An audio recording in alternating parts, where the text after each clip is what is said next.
Chapter 1 At Home at Old Julian's. In 1886 all the Foresights gathered at old Julian Forsyte's house to celebrate the engagement of his granddaughter, June, to Philip Bojny, a young architect. Those privileged to be present at a family festival of the Forsytes have seen that charming and instructive sight, an upper-middle-class family in full plumage. On June 15, 1886, about 4 of the afternoons, the observer who chanced to be present at the house of old Julian Forsyte in Stanhope Gate, might have seen the highest efflorescence of the Forsytes. In the bravery of light gloves, buff waistcoats, feathers and frocks, the family were present. Even Aunt Anne, who seldom left the corner of her brother Timothy's green drawing room, where she sat all day reading and knitting, surrounded by the effigies of 3 generations of Forsytes. Even Aunt Anne was there, her inflexible back, and the dignity of her calm old face personifying the rigid possessiveness of the family idea. When a Forsyte was engaged, married or born, the Forsytes were present. When a Forsyte died, but no Forsyte had as yet died, they did not die, death being contrary to their principles, they took precautions against it, the instinctive precautions of highly vitalized persons who resent encroachments on their property. About the Forsytes mingling that day with the crowd of other guests, there was a more than ordinarily groomed look, an alert, inquisitive assurance, a brilliant respectability, as though they were attired in defiance of something. The habitual sniff on the face of Soames Forsyte had spread through their ranks. They were on their guard.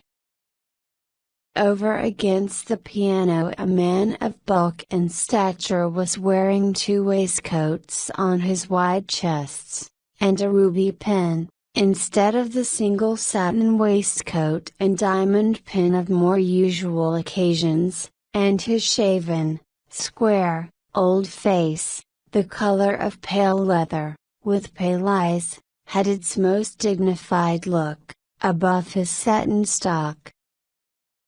This was Swithin Forsyte. Close to the window, where he could get more than his fair share of fresh air, there was the other twin, James, like the bulky Swithin, over 6 feet in height, but very lean. Not far off, listening to a lady in brown, his only son Soames, pale and well shaved, dark-haired, rather bald, had poked his chin up sideways, carrying his nose with that aforesaid appearance of sniff. Behind him his cousin, the tall George, son of the 5th Forsyte, Roger, had a quilpish look on his fleshy face, pondering one of his sardonic jests. Something inherent to the occasion had affected them all. Seated in a row close to one another were 3 ladies, Aunt Anne, Hester, the 2 Forsyte maids, and Julie, short for Julia, who not in first youth had so far forgotten herself as to marry Septimus Small, a man of poor constitution. She had survived him for many years. With her elder and younger sister, she lived now in the house of Timothy, her 6th and youngest brother, on the Bayswater Road. Each of these ladies held fans in their hands, and each with some touch of color, some emphatic feather or brooch, testified to the solemnity of the opportunity. In the center of the room, under the chandelier, as became a host, stood the head of the family, old Julian himself. 80 years age, with his fine, white hair, his dome-like forehead, his little, dark gray eyes, and an immense white mustache, which drooped and spread below the level of his strong jaw. He had a patriarchal look, and in spite of lean cheeks and hollows at his temples, seemed master of perennial youth. He held himself extremely upright, and his shrewd, steady eyes had lost none of their clear shining. Thus, he gave an impression of superiority to the doubts and dislikes of smaller men. Between him and the 4 other brothers who were present, James, Swithin, Nicholas, and Roger, there was much difference, much similarity. Among the younger generation, in the tall, bull-like George, in pallid strenuous Archibald, in young Nicholas with his sweet and tentative obstinacy, in the grave and foppishly determined Eustace, there was this same stamp, a sign of something ineradicable in the family soul. Philip Beaugeney was known to be a young man without fortune, but Foresight girls had become engaged to such before, and had actually married them. "So extraordinary, my dear, so odd," said Aunt Hester, passing through the little, dark hall. "Very haughty," George said, the wild buccaneer. And this Mo, the buccaneer, was bandied from mouth to mouth, till it became the favorite mode of alluding to Beaugeney. He was an architect. None of the Foresights happened to be architects. Dangerous, ah, dangerous. June, of course, had not seen this, but, though not yet 19, she was notorious. These misgivings, this disapproval, and perfectly genuine distrust, did not prevent the Foresights from gathering to old Julian's invitation. A tall woman, with a beautiful figure, which some member of the family had once compared to a heathen goddess, stood looking at these two with a shadowy smile. There was warmth in her cheeks, her large, dark eyes were soft. It was Beaugeney who first noticed her, and asked her name. June took her lover up to the woman with the beautiful figure. "Irene is my greatest chum," she said, "please be good friends, you two." At the little lady's command, they all 3 smiled, and while they were smiling, Soames Foresight, silently appearing from behind the woman with the beautiful figure, who was his wife, said, "Ah! Introduce me to." He was seldom, indeed, far from Irene's side at public functions, and even when separated by the exigencies of social intercourse, could be seen following her about with his eyes, in which were strange expressions of watchfulness and longing. "I wonder at Julian's allowing this engagement," James, Soames's father, said to Aunt Anne. "They tell me there's no chance of their getting married for years. This young Beaugeney has got nothing." James remembered that his son had long been seeking this woman. and although she did not have anything, she was very beautiful. Twisting his long, thin legs, James went on, "Julian, he will have his own way. He's got no children," and stopped, recollecting the continued existence of old Julian's son, young Julian, June's father. Young Julian Foresight was estranged from family because he had run away with a governess, whom he had married after June's mother died. "Well," he resumed hastily, "if he likes to do these things, I suppose he can afford to." "And what do you think of the engagement?" asked Soames. "Very nice for the young man," said Aunt Anne, "and he's a good-looking young fellow, but I doubt if he's quite the right lover for dear June." "She'll tame him," he said. When the guests were leaving, the old Julian remembered his father. He had come from Dorsetshire near the beginning of the century. Superior Dorset Foresight, as he was called by his intimates, had been a stonemason by trade, and risen to the position of a master builder. Towards the end of his life he moved to London, where, building on until he died, he was buried at Highgate. He left over £30,000 between his 10 children. Old Julian alluded to him, if at all, as a hard, thick sort of man, not much refinement about him. The second generation of Forsytes felt indeed that he was not greatly to their credit. James once went down to see for himself what sort of place this was that they had come from. He found 2 old farms, with a cart track rutted into the pink earth, leading down to a mill by the beach. They had all done so well for themselves, these Forsytes, that they were all what is called of a certain position. They had shares in all sorts of things.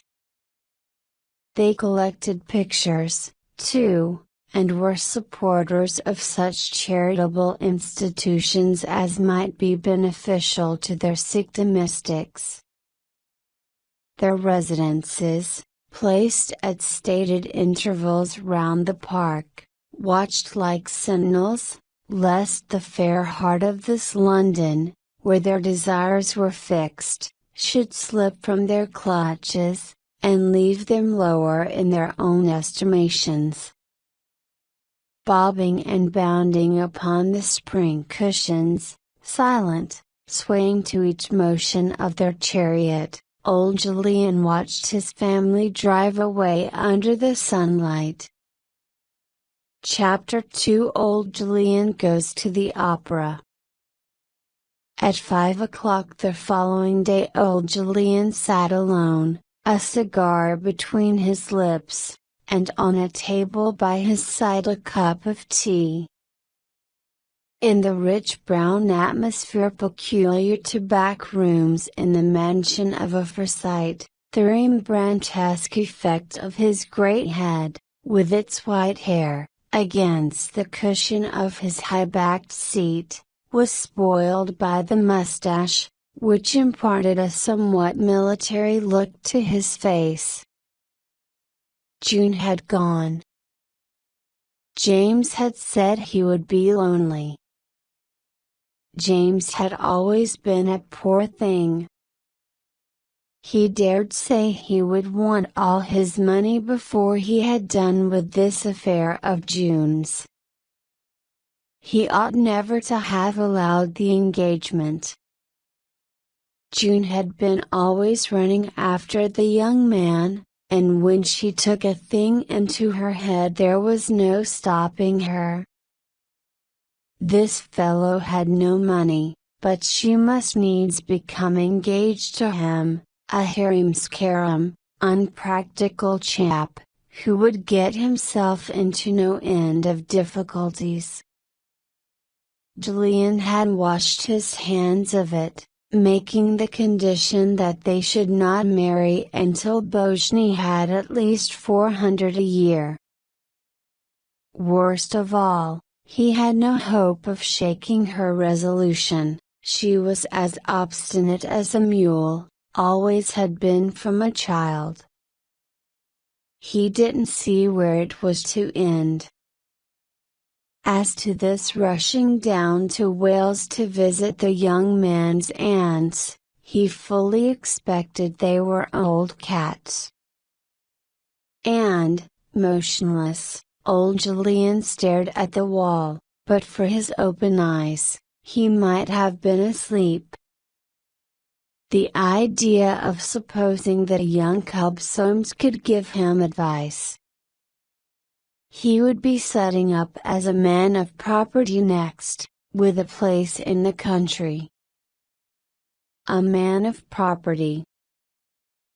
Like his father, he was always nosing out bargains, a cold-blooded young beggar. Old Julian was alone and different thought appeared in his mind one by one, about his company, about his tastes, about his past and future. The house was too big. After June was married, if she ever did marry this fellow, as he supposed she would, he would let it and go into rooms. What was the use of keeping half a dozen servants eating their heads off? The butler came to the ring of his bell. Old Julian told him to put his dress clothes out, he was going to dine at the club. He ordered dinner, and sat down in the very corner, at the very table perhaps. Things did not progress much at the Disunion, a club of almost radical principles, at which he and young Julian used to sit 25 years ago, when he was taking the latter to Drury Lane, during his holidays. The boy had loved the theatre, and old Julian recalled how he used to sit opposite, concealing his excitement under a careful but transparent nonchalance. And not for the first time during those 14 years old Julian wondered whether he had been a little to blame in the matter of his son. To have approved his son's conduct in that crash was, of course, impossible. Over his cup of coffee, he bethought him that he would go to the opera. It was Fidelia. The official leaned out, like an old dog from a kennel. "Why," he said in a surprised voice, "it's Mr. Julian Foresight." "So it is. Haven't seen you, sir, for years." "Why? You and your brother, and that auctioneer Mr. Trickware, and Mr. Nicholas Jeffrey, you used to have 6 or 7 stalls here regular every season. And how are you, sir?" They had not forgotten him. He marched in, to the sounds of the overture, like an old war horse to battle. More poignantly than ever he felt that it was all over and done with him. Where were all the women, the pretty women, the house used to be so full of? Where was that old feeling in the heart as he waited for one of those great singers? Where was that sensation of the intoxication of life and of his own power to enjoy it all? The greatest opera-goer of his day. He had been in the habit all his life of enjoying things, even imperfect things, and there had been many imperfect things. He had enjoyed them all with moderation, so as to keep himself young. But now he was deserted by his power of enjoyment, by his philosophy, and left with this dreadful feeling that it was all done with. And Julian started thinking about his son again. He had wasted 14 years out of the life of his only son. He sent a check in £500 in honor of his son's marriage, but the check was returned. The sum, £500, stood in his books for the benefit of his son's boy, under the name of Julian Foresight, and would be duly credited with interest at 5%. And every year on the 1st of January he had added 100 and the interest. The sum was mounting up. Next New Year's Day it would be 1,500 and odd pounds. He had heard, of course, in fact, he had made it his business to find out, that Joe lived in St. John's Wood, that he had a little house in Wisteria Avenue with a garden, and took his wife about with him into society, a queer sort of society, no doubt, and that they had 2 children, the little chap they called Jolly. Considering the circumstances the name struck him as cynical, and old Julian both feared and disliked cynicism, and a girl called Holly, born since the marriage.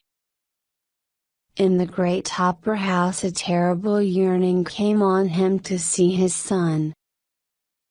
Now that June had gone and left, or as good as left him, it would have been a comfort to see his son again. In the crowded street he snapped up a cab under the very nose of a stout and much younger gentleman, who had already assumed it to be his own. Julian found his son in the club. This meeting was terrible after all those years, for nothing in the world was so terrible as a scene. They met and crossed hands without a word. Then, with a quaver in his voice, the father said, "How are you, my boy?" The son answered, "How are you, Dad?" To old Julian it seemed that his son had grown. "More of a man altogether," was his comment. "What is June like now?" the son asked. "She's a little thing," returned old Julian. "They say she's like me, but that's their folly. She's more like your mother, the same eyes and hair." The look on his face again gave young Julian the shock he had felt on first seeing his father. As lonely an old man as there was in London. There he sat in the gloomy comfort of the room, a puppet in the power of great forces that cared nothing for family or class or creed, but moved, machine-like, with dread processes to inscrutable ends. This was how it struck young Julian, who had the impersonal eye. The poor old dad. Never in all the 15 years since young Julian had first found out that life was no simple business, had he found it so singularly complicated. In his turn old Julian looked back at his son. He wanted to talk about many things that he had been unable to talk about all these years. The clock struck 1 before old Julian had finished, and at the sound of it striking his principles came back. Chapter 3 Dinner at Swithin's. In Swithin's orange and light blue dining room, facing the park, the round table was laid for 12. Everything denoted that love of beauty so deeply implanted in each family, which has had its own way to make into society, out of the more vulgar heart of nature. Swithin had indeed an impatience of simplicity, a love of ormolu, which had always stamped him amongst his associates as a man of great, if somewhat luxurious taste. He stood at the sideboard in a white waistcoat with large gold and onyx buttons, watching his valet screw the necks of 3 champagne bottles deeper into ice pails. He was debating, and he argued like this: Julian drinks a glass, perhaps 2, he's so careful of himself. James, he can't take his wine nowadays. Nicholas, Fanny and he would swill water, he shouldn't wonder. Soames didn't count, these young nephews, Soames was 31, couldn't drink. But Bojny? Swithin paused. A misgiving arose within him. June was only a girl, in love too. Mrs. Soames. She mightn't take much, but she would appreciate what she drank. It was a pleasure to give her good wine. A pleasure to give a good wine to a young woman who looked so well, who knew how to dress, with charming manners, quite distinguished. A pleasure to entertain her. He had not felt so well for weeks.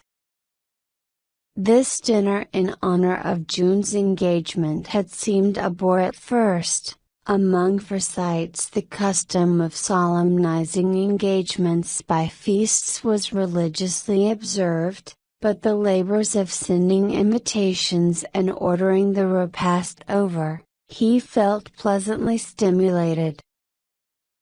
Soon all the huge Forsyte family began to gather in the living room.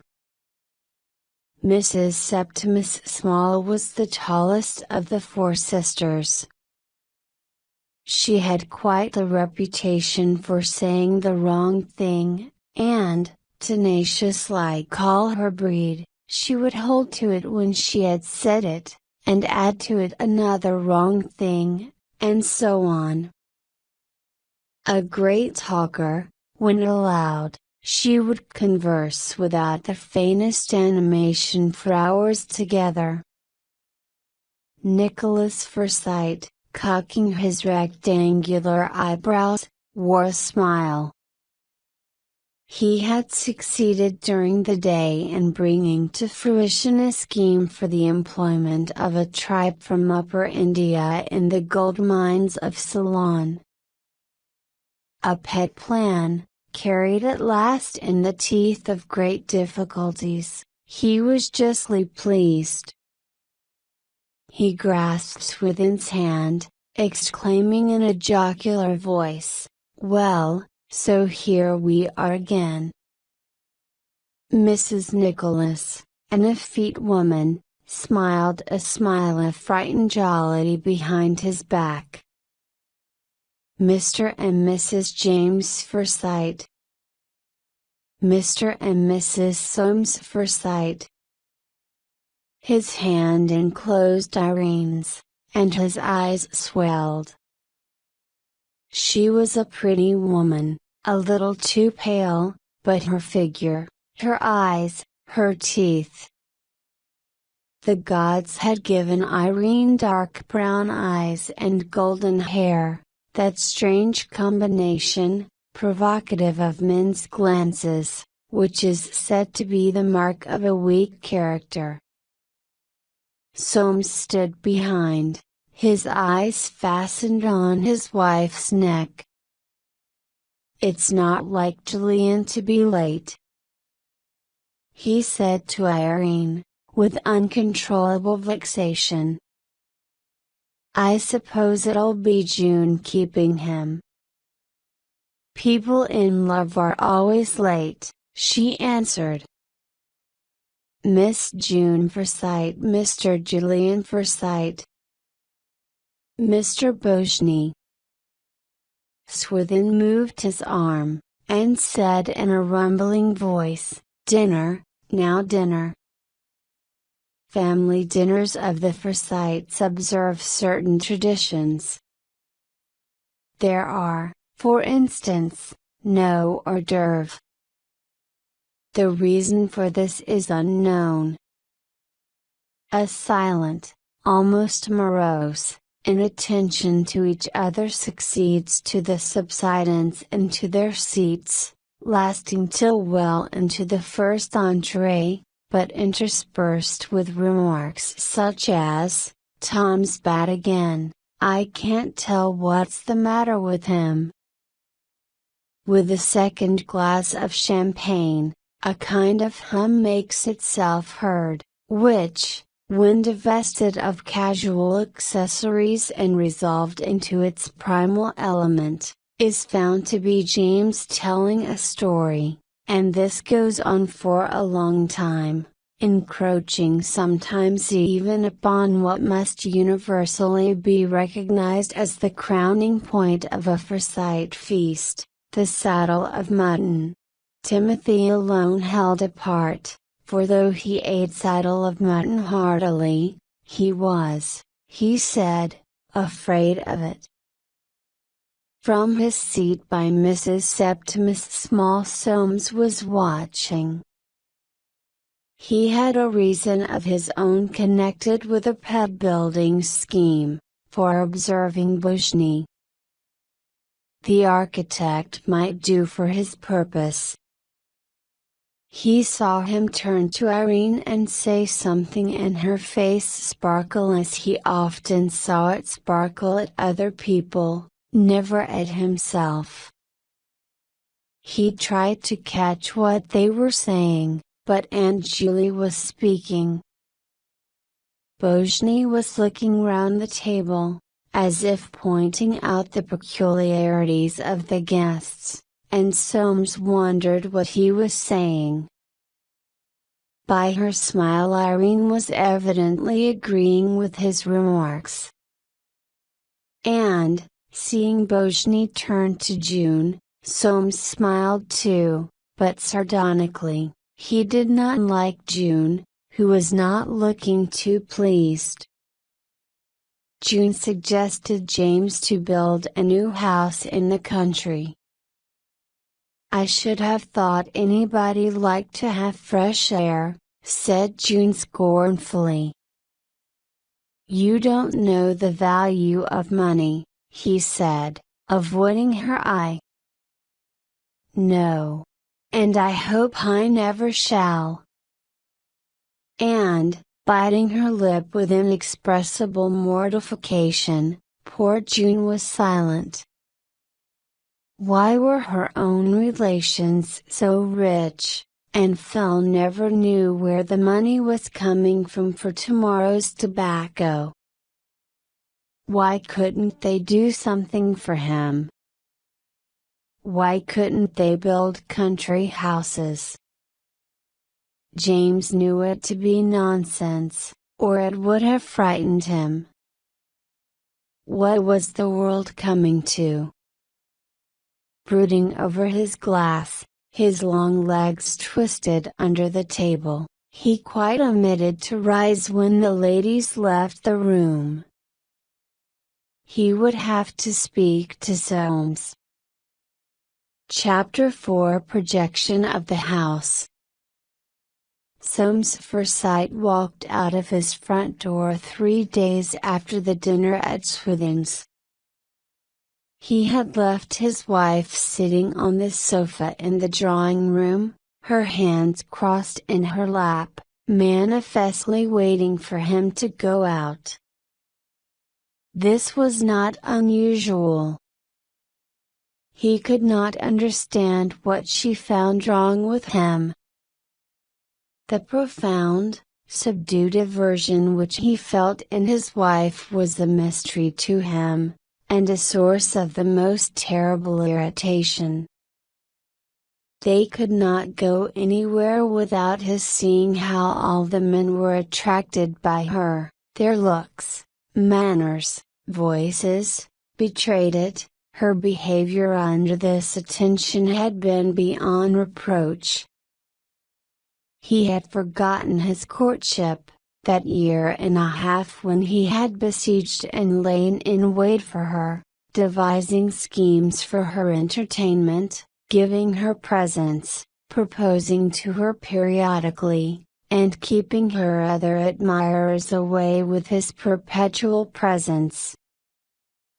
He had forgotten the day when, adroitly taking advantage of an acute phase of her dislike to her home surroundings, he crowned his labors with success. Soames walked eastwards, mousing doggedly along on the shady side. The house wanted doing up, unless he decided to move into the country, and build. For the 100th time that month he turned over this problem. The times were good for building, money had not been so dear for years, and the sight he had seen at Robin Hill, when he had gone down there in the spring to inspect the nickel mortgage, what could be better? The notion of being the one member of his family with a country house weighed but little with him. To get Irene out of London, away from opportunities of going about and seeing people, away from her friends and those who put ideas into her head. That was the thing. She was too thick with June. June disliked him. He returned the sentiment. They were of the same blood. It would be everything to get Irene out of town. The house would please her, she would enjoy messing about with the decoration, she was very artistic. And Soames had thought of Bojny. Since the dinner at Swithin's he had made inquiries, the result of which had been meager, but encouraging, one of the new schools. He had not been able to discover what houses Bojny had built, nor what his charges were. The impression he gathered was that he would be able to make his own terms. The more he reflected on the idea, the more he liked it. Bojny's office was in Sloane Street, close at hand, so that he would be able to keep his eye continually on the plans. Again, Irene would not be too likely to object to leave London if her greatest friend's lover were given the job. June's marriage might depend on it. And June would be pleased, of this he saw the advantage. Bojny looked clever, but he had also, and, it was one of his great attractions, an air as if he did not quite know on which side his bread were buttered. He should be easy to deal with in money matters. That evening, on his return from the city, he called at Bojny's office. "If you've nothing better to do on Sunday, come down with me to Robin Hill, and give me your opinion on a building site." "Are you going to build?" "Perhaps," said Soames, "but don't speak of it. I just want your opinion." The following Sunday therefore he called for Bojny in a hansom, and drove him to the station, and then by train they went to Robin Hill. They had struck into a half-made road across a warren. Tussocks of feathery grass covered the rough surface of the ground, and out of these the larks soared into the haze of sunshine. Soames led till they had crossed to the far side, and there he stopped. It was the chosen site. The warren was as lonely as a prairie, its silence only broken by the rustle of rabbits bolting to their holes, and the song of the larks. Soames, the pioneer leader of the great Foresight army advancing to the civilization of this wilderness, felt his spirit daunted by the loneliness, by the invisible singing, and the hot, sweet air. He had begun to retrace his steps when he at last caught sight of Bojny, who had already chosen the very place for the house. To live here in sight of all this, to be able to point it out to his friends, to talk of it, to possess it. Soames's cheeks flushed. "I could build you a teaser here," said Bojny, breaking the silence at last. "I dare say," replied Soames, dryly. "For about 8,000 I could build you a palace." They spent some time there going into particulars of the projected house, and then Soames returned to the agent's cottage. He came out in about half an hour, and, joining Bojny, started for the station. "Well," he said, hardly opening his lips, "I've taken that side of yours, after all."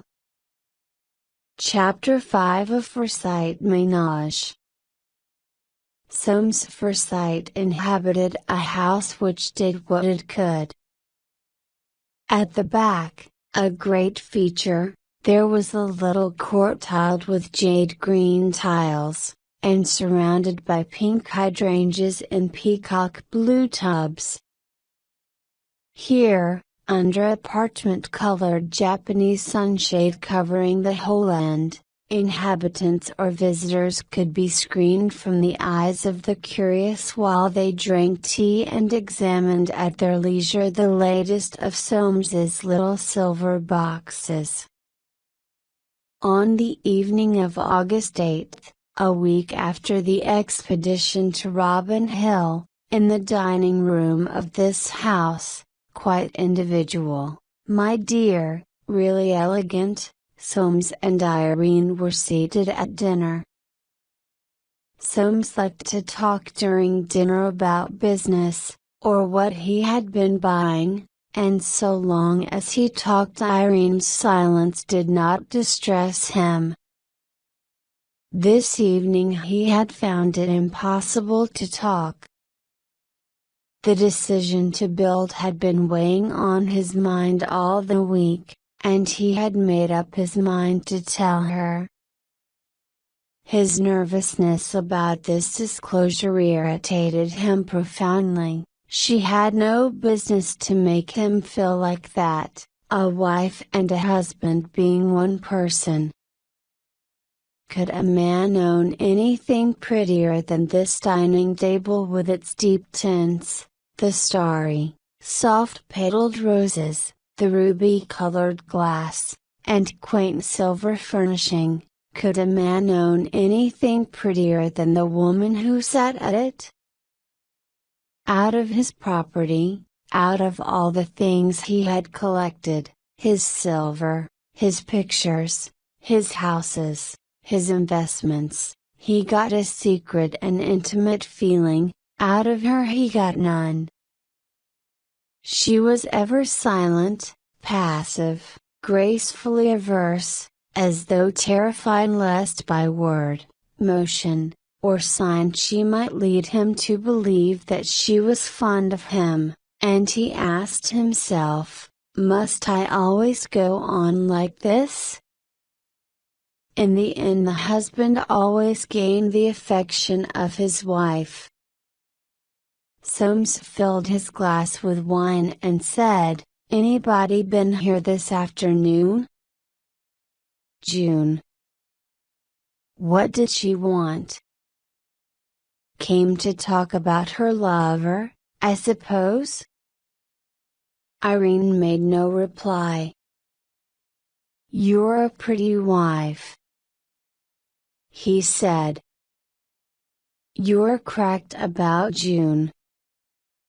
I can tell you one thing, now that she has the Buccaneer in tow, she doesn't care twopence about you, and, you'll find it out. But you won't see so much of her in future, we're going to live in the country. He had been glad to get his news out under cover of this burst of irritation. You don't seem interested, he was obliged to add. I knew it already. June had told me. Baffled and uncomfortable, he said, it's a fine thing for Bojny, it'll be the making of him. She took the vase of roses and left the room. Soames remained seated. And presently he grew calmer. It might have been worse. She might have flared up.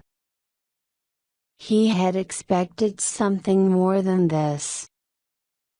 June really visited Irene that morning and told her the news about building a house.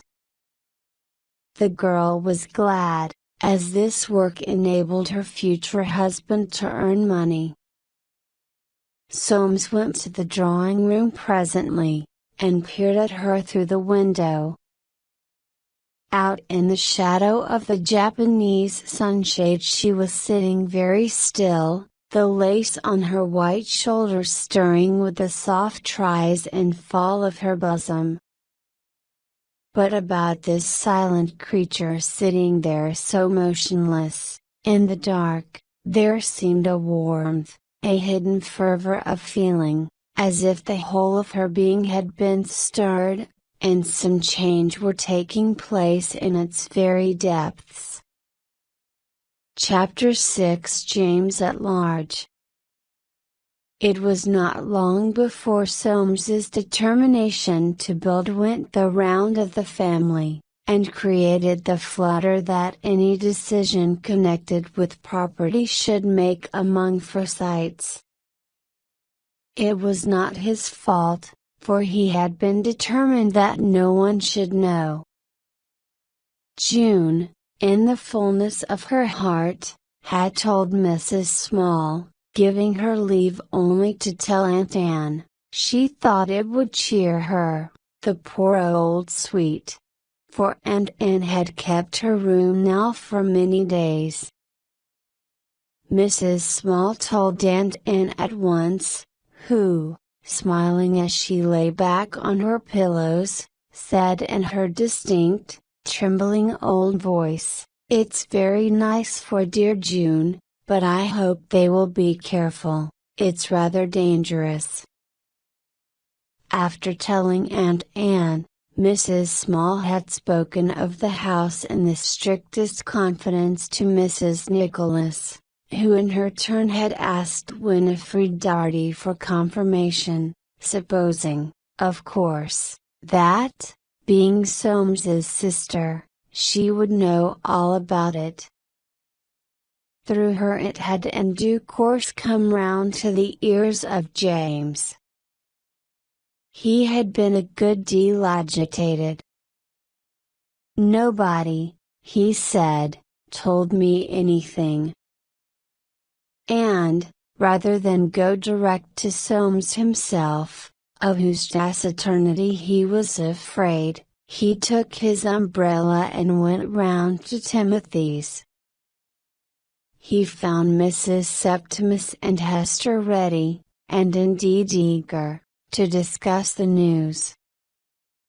It was very good of dear Soames, they thought, to employ Mr. Boshney, but rather risky. However, it would be all in the family. They supposed they must really look upon Mr. Boshney as belonging to the family, though it seemed strange. And then James went to talk to Soames.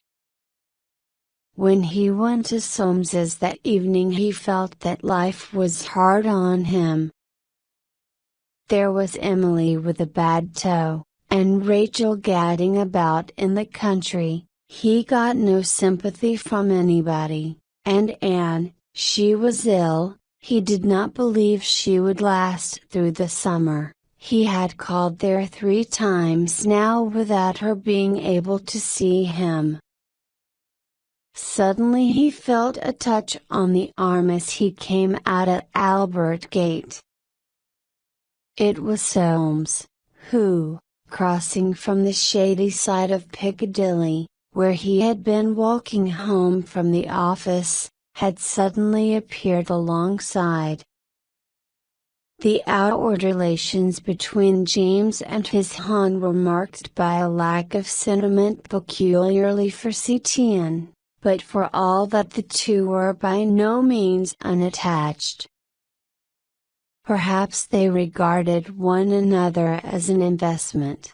Certainly they were solicitous of each other's welfare, glad of each other's company. The father and the son decided to have dinner at Soames's house. During the dinner, James talked a lot with his daughter-in-law and could not help admiring her beauty and grace. It was hard for him to understand why Irene led such a closed life, why they did not make peace in their family. And the only solution to improve relations in the family, he could propose the birth of a child. But the only Irene's look in his direction made James rise and hurry home. At the same time June had just that one idea, Boshney and his affairs, and she left old Julian stranded in his great house, with a parcel of servants, and not a soul to speak to from morning to night. His club was closed for cleaning, his boards in recess, there was nothing, therefore, to take him into the city. June had wanted him to go away, she would not go herself, because Boshney was in London. But where was he to go by himself? And so that afternoon he took this journey through St. John's Wood, and he looked about him with interest, for this was a district which no Foresight entered without open disapproval and secret curiosity. His cab stopped in front of a small house of that peculiar buff color which implies a long immunity from paint. He stepped out, his bearing extremely composed, his massive head, with its drooping mustache and wings of white hair, very upright, under an excessively large top hat, his glance firm, a little angry. He came into his son's house. The whole place seemed to him, as he would have expressed it, poky. There was a certain, he could not tell exactly what, air of shabbiness, or rather of making 2 ends meet, about everything. Young Julian, his wife, his 2 children, and his dog Balthasar, were all in the garden. This walk towards them was the most courageous act of old Julian's life, but no muscle of his face moved, No nervous gesture betrayed him. The strange greetings over, old Julian seated himself in a wicker chair, and his two grandchildren, one on each side of his knees, looked at him silently, never having seen so old a man. They were unlike, as though recognizing the difference set between them by the circumstances of their births. While he and his grandchildren thus regarded each other with the peculiar scrutiny, curious yet trustful, that passes between the very young and the very old, young Julian watched his wife. The color had deepened in her thin, oval face, with its straight brows, and large, gray eyes. And she was silent. Suddenly young Mrs. Julian got up and hurried indoors. A minute later her husband muttered an excuse, and followed. Old Julian was left alone with his grandchildren. And that tenderness for little children, that passion for the beginnings of life which had once made him forsake his son and follow June, now worked in him to forsake June and follow these little things. What business had his father to come and upset his wife like this? It was a shock, after all these years, thought the young Julian. He ought to have known, he ought to have given them warning, but when did a Foresight ever imagine that his conduct could upset anybody? The silence was now only broken by the sound of the dog Balthasar's scratching. Old Julian said simply, "I suppose I oughtn't to have come here, Joe, but I get so lonely." At these words young Julian got up and put his hand on his father's shoulder. For some time, they sat there, talking but little.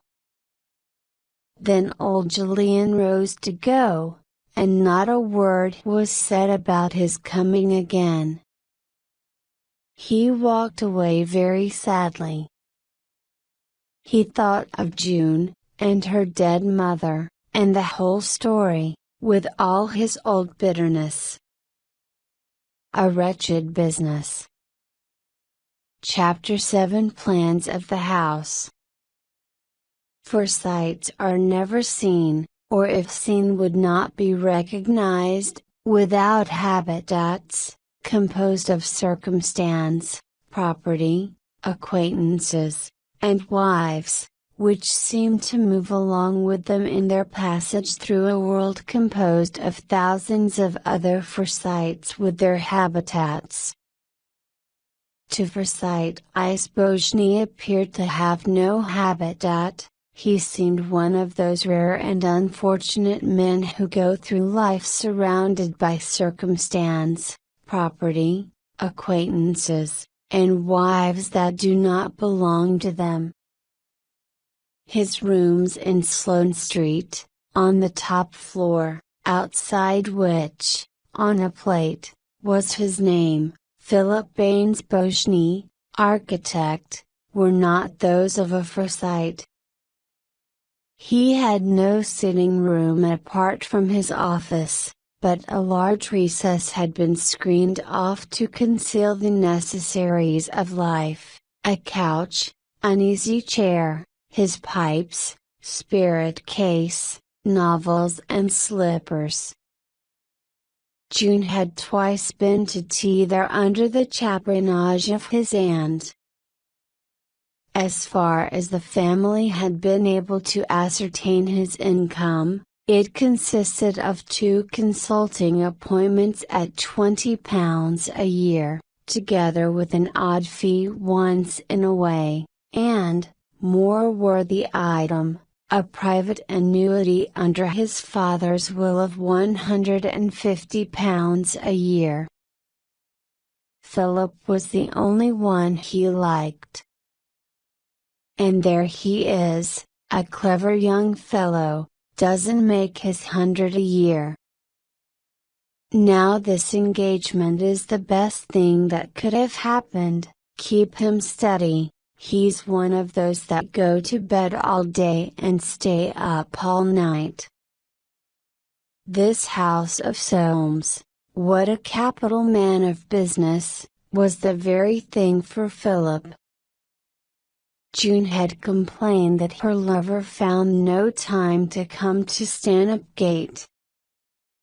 The first time he came again they had not been together a quarter of an hour before, by one of those coincidences of which she was a mistress, Mrs. Septimus Small arrived. Thereon Bojny rose and hid himself, according to previous arrangement, in the little study, to wait for her departure. "My dear," said Aunt Julie, "how thin he is. I've often noticed it with engaged people, but you mustn't let it get worse." June, her little figure erect before the hearth, her small face quivering grimly, for she regarded Herman's untimely visit in the light of a personal injury, replied with scorn, "It's because he's busy. People who can do anything worth doing are never fat." "I don't think," said Aunt Julie mournfully, "that you ought to let them call him the Buccaneer. People might think it odd, now that he's going to build a house for Soames. I do hope he will be careful, it's so important for him. Soames has such good taste." "Taste!" cried June, flaring up at once, "wouldn't give that for his taste, or any of the family's." Aunt Julie rose to the full height of her tall figure and advised June to go out more. She, unable to think of anything further on the subject that would be suitable, was silent. She prepared for departure, hooking her black silk cape across her chest, and, taking up her green reticule. "And how was your dear grandfather?" she asked in the hall. "I expect he's very lonely now that all your time is taken up with Mr. Bojny." She bent and kissed her niece hungrily, and with little, mincing steps passed away. The tears sprang up in June's eyes, running into the little study, where Bojny was sitting at the table drawing birds on the back of an envelope. She sank down by his side and cried, "Oh, Phil! It's all so horrid." On the following Sunday morning, while Soames was shaving, a message was brought him to the effect that Mr. Bojny was below, and would be glad to see him. Soames asked Irene to go and entertain him while he finished shaving. He could not make her out about this house. She had said nothing against it, and, as far as Bojny was concerned, seemed friendly enough. From the window of his dressing room he could see them talking together in the little court below. He heard them laugh, and thought to himself, "Well, they get on all right, anyway." As he expected, Bojny had come round to fetch him to look at the plans. He took his hat and went over. The plans were spread on the oak table, and pale, imperturbable, inquiring, Soames bent over them for a long time without speaking. he said at last in a puzzled voice, "It's an odd sort of house." A rectangular house of 2 stories was designed in a quadrangle around a covered-in court. This court, encircled by a gallery on the upper floor, was roofed with a glass roof, supported by 8 columns running up from the ground. It was indeed, to Foresight eyes, an odd house. "The principle of this house," said the architect, "was that you should have room to breathe, like a gentleman." "Oh. Yes, I see. You can swing a cat here. This is for your pictures, divided from this court by curtains. Draw them back and you'll have a space of 51 by 23/6. This double-faced stove in the center, here, looks one way towards the court, one way towards the picture room. This end wall is all window, you've a southeast light from that, a north light from the court. The rest of your pictures you can hang round the gallery upstairs, or in the other rooms." "Won't it look like a barrack?" Soames inquired. "I can see what it is," said Bojny. "You want one of little master's houses, one of the pretty and commodious sort, where the servants will live in garrets, and the front door be sunk so that you may come up again." Soames was alarmed. He had really been struck by the plans, and the concealment of his satisfaction had been merely instinctive. "Well," he stammered at last, it's certainly original." The architect took a sheet of paper from his pocket. "The house, of course, should be built entirely of stone, but, as I thought you wouldn't stand that, I've compromised for a facing. It ought to have a copper roof, but I've made it green slate. As it is, including metalwork, it'll cost you 8,500. He was nonplussed. But the design was good, and he knew it. There was completeness about it, and dignity. The servants' apartments were excellent too. Conscience told him to throw the whole thing up. He would gain credit by living in a house like that, with such individual features, yet perfectly well arranged. So the men had a cup of tea in Soames's house. Quiet meditation among his pictures had decided Soames to spring the 500 if necessary, but he hoped that the afternoon might have softened Bojny's estimates. It was so purely a matter which Bojny could remedy if he liked. There must be a dozen ways in which he could cheapen the production of a house without spoiling the effect. "Can't you see your way to do it for 8,000 after all?"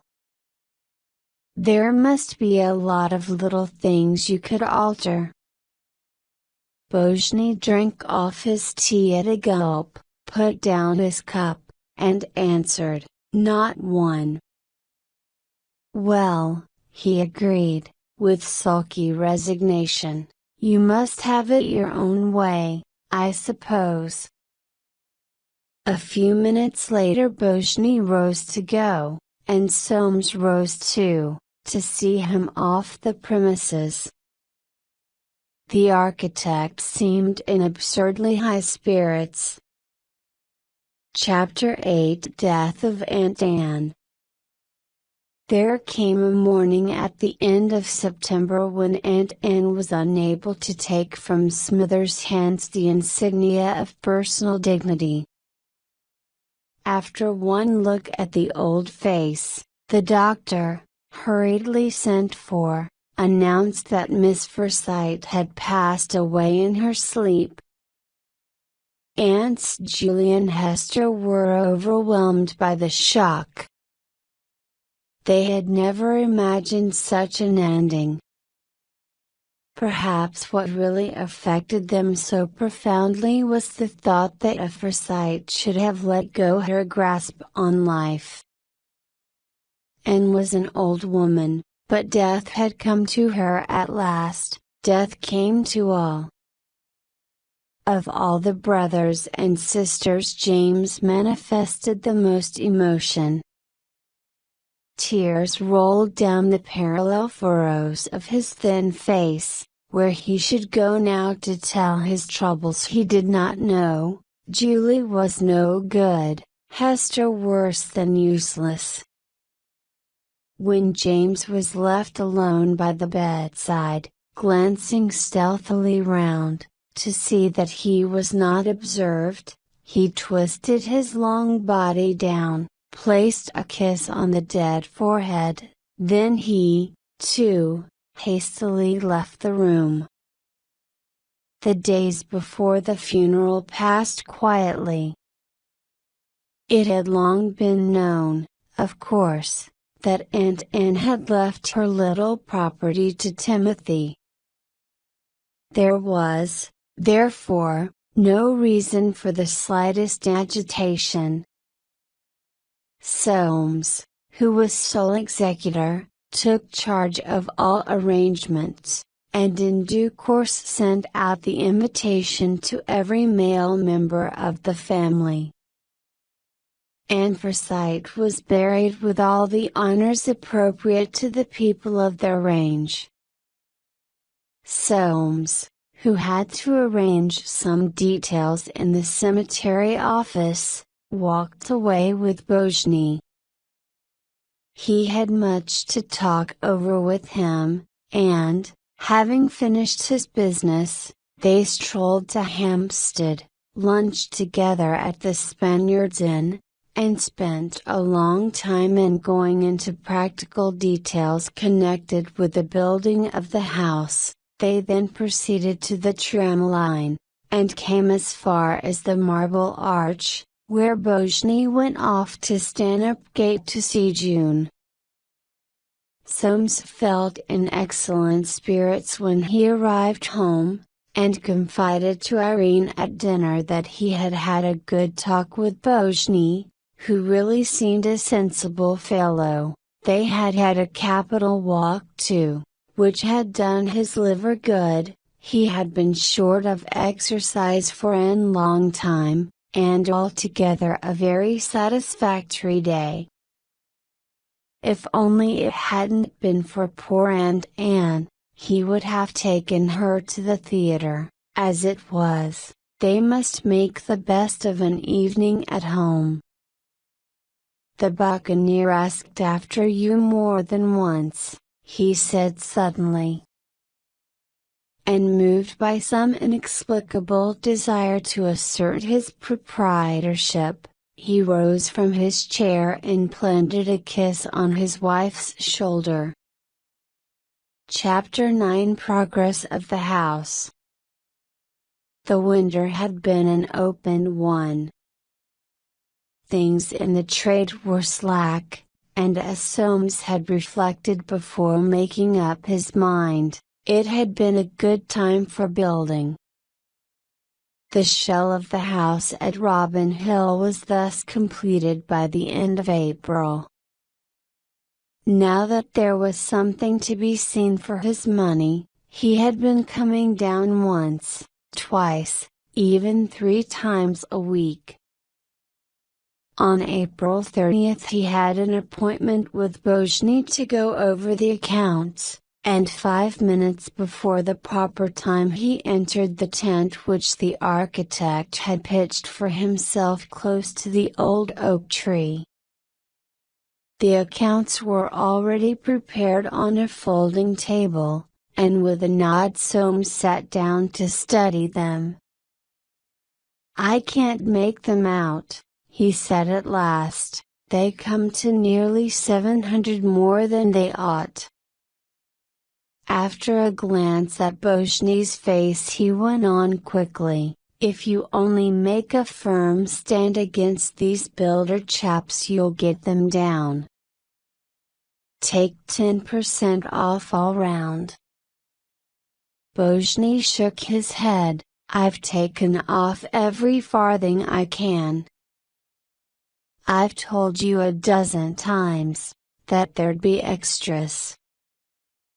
"I know that," growled Soames. "I shouldn't have objected to a £10 note here and there.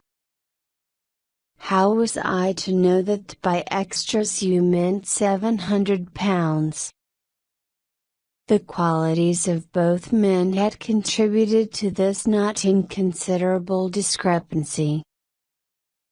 On the one hand, the architect's devotion to his idea, to the image of a house which he had created and believed in, had made him nervous of being stopped, or forced to the use of makeshifts. On the other, Soames's not less true and wholehearted devotion to the very best article that could be obtained for the money, had rendered him averse to believing that things worth 13 shillings could not be bought with 12. "I wish I'd never undertaken your house," said Bojny suddenly. "You come down here worrying me out of my life. You want double the value for your money anybody else would, and now that you've got a house that for its size is not to be beaten in the county, you don't want to pay for it. If you're anxious to be off your bargain, I dare say I can find the balance above the estimates myself." Soames regained his composure. Knowing that Bojny had no capital, he regarded this as a wild suggestion. He saw, too, that he would be kept indefinitely out of this house on which he had set his heart, and just at the crucial point when the architect's personal care made all the difference. In the meantime, there was Irene to be thought of. She had been very queer lately. He really believed it was only because she had taken to Bojny that she tolerated the idea of the house at all. Soames and Bojny looked through the accounts. Bojny was in a hurry as he had to take June to the theatre that night. Soames cast a stealthy look at him, and said, "Coming to our place, I suppose to meet her?" He was always coming to their place. And memories crowded on Soames with the fresh, sweet savor of the spring wind, memories of his courtship. His keen scent for the commercial side of family life soon told him that Irene cost her stepmother more than the £50 a year she brought her. And Soames, in his stealthy tenacity, laid his plans. A year after that she had yielded. What had made her yield he could never make out. Bojny looked very happy. What was he waiting for with that smile on his lips and in his eyes? Thought Soames. At home Soames again and again discussed the cost of the new house. And then Soames watched thoughtfully how Bojny and Irene discussed the interior of the house. At 7 o'clock that evening, June arrived at 62, Montpellier Square. June paused for a moment to look at herself in the little old-fashioned silver mirror above the oaken rug chest, a slim, imperious young figure, with a small resolute face, in a white frock, cut moon-shaped at the base of a neck too slender for her crown of twisted red gold hair. She opened the drawing room door softly, meaning to take him by surprise. The room was filled with the sweet hot scent of flowering azaleas. She took a long breath of the perfume, and heard Bojny's voice, not in the room, but quite close, saying, "Ah! There were such heaps of things I wanted to talk about. And now we shan't have time." Irene's voice answered, "Why not at dinner? How can one talk?" June's first thought was to go away, but instead she crossed to the long window opening on the little court. It was from there that the scent of the azaleas came, and, standing with their backs to her, their faces buried in the golden pink blossoms, stood her lover and Irene. Silent but unashamed, with flaming cheeks and angry eyes, the girl watched. "Come on Sunday by yourself, we can go over the house together." June saw Irene look up at him through her screen of blossoms. It was not the look of a coquette, but, far worse to the watching girl, of a woman fearful lest that look should say too much. "I've promised to go for a drive with Uncle." There was a sound of footsteps and June saw Soames standing just behind her. "Well, if you are all ready," said Irene, looking from one to the other with a strange smile, "dinner is too." Chapter 10 June Street. Dinner began in silence, the women facing one another, and the men. In silence the soup was finished. Bojny ventured, "It's the first spring day." Irene echoed softly, "Yes, the first spring day." "Spring," said June, "there isn't a breath of air." No one replied, and silence fell. One dish replaced the other, but the conversation never got better. In perfect harmony all were eating. Brandy was handed, it was pale and old. Bojny took a glass, they all arose. June and Bojny were going to the theater. And at the door Irene watched them go. June made her lover take her on the top of a bus, saying she wanted air, and there sat silent, with her face to the breeze. The driver turned once or twice, with the intention of venturing a remark, but thought better of it. They were a lively couple.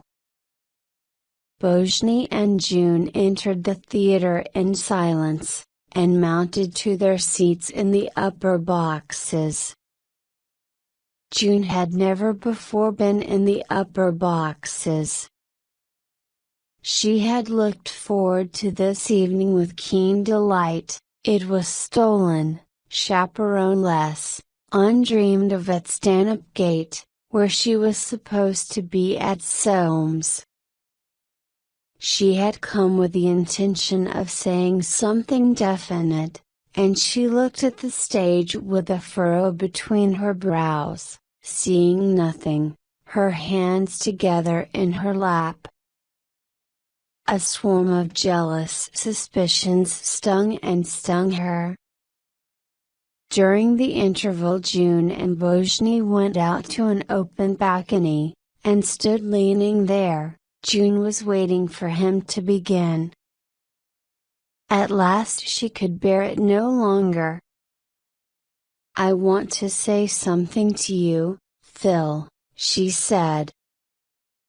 "Yes?" The defensive tone of his voice brought the color flying to her cheek, the words flying to her lips. "You don't give me a chance to be nice to you, you haven't for ages now. You know I want to do everything for you, that I want to be everything to you." A desperate struggle was going on within her. It was her nature to challenge, and she said, "Phil, take me to see the house on Sunday." He answered, "Not Sunday, dear, some other day." "Why not Sunday?" "I have an engagement." His eyes grew angry, he shrugged his shoulders, and an engagement that will prevent my taking you to see the house." June bit her lip till the blood came, and walked back to her seat without another word. In the third row behind, Euphemia, Nicholas's youngest daughter, with her married sister, Mrs. Tweedyman, were watching this scene. So all the family knew about the incident in the theater very soon. Uneasy doubts and suspicions, the more poignant that she felt herself powerless to check or control the march of events, came crowding upon her. Knowing little or nothing, she was yet certain, with her unerring astuteness, that there was something going on. She suspected Bojny of being too much at Montpellier Square. Chapter 11 Drive with Swithin. The afternoon was as balmy as a day in June, and Swithin had put on a blue frock coat, dispensing with tin overcoat. His thick white hair exhaled the fragrance of a Popinax and cigars, the celebrated Swithin brand, for which he paid 140 shillings the hundred. Ages since he had driven a woman. Once in the driving seat, with the reins handed to him, and blinking over his pale old cheeks in the full sunlight, he took it slow look round. The cockaded groom at the horse's bonds stood ready to let go, everything was prepared for the signal, and Swithin gave it. The equipage dashed forward, and before you could say Jack Robinson, with a rattle and flourish drew up at Soames' door. Irene came out at once, and stepped in. They had not gone 4 miles before Swithin received the impression that Irene liked driving with him.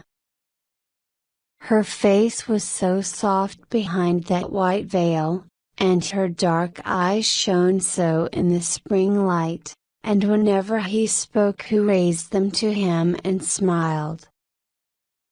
Swithin opened his eyes at the mention of Robin Mill. It was a long way for his horses, and he always dined at 7:30, before the rush at the club began.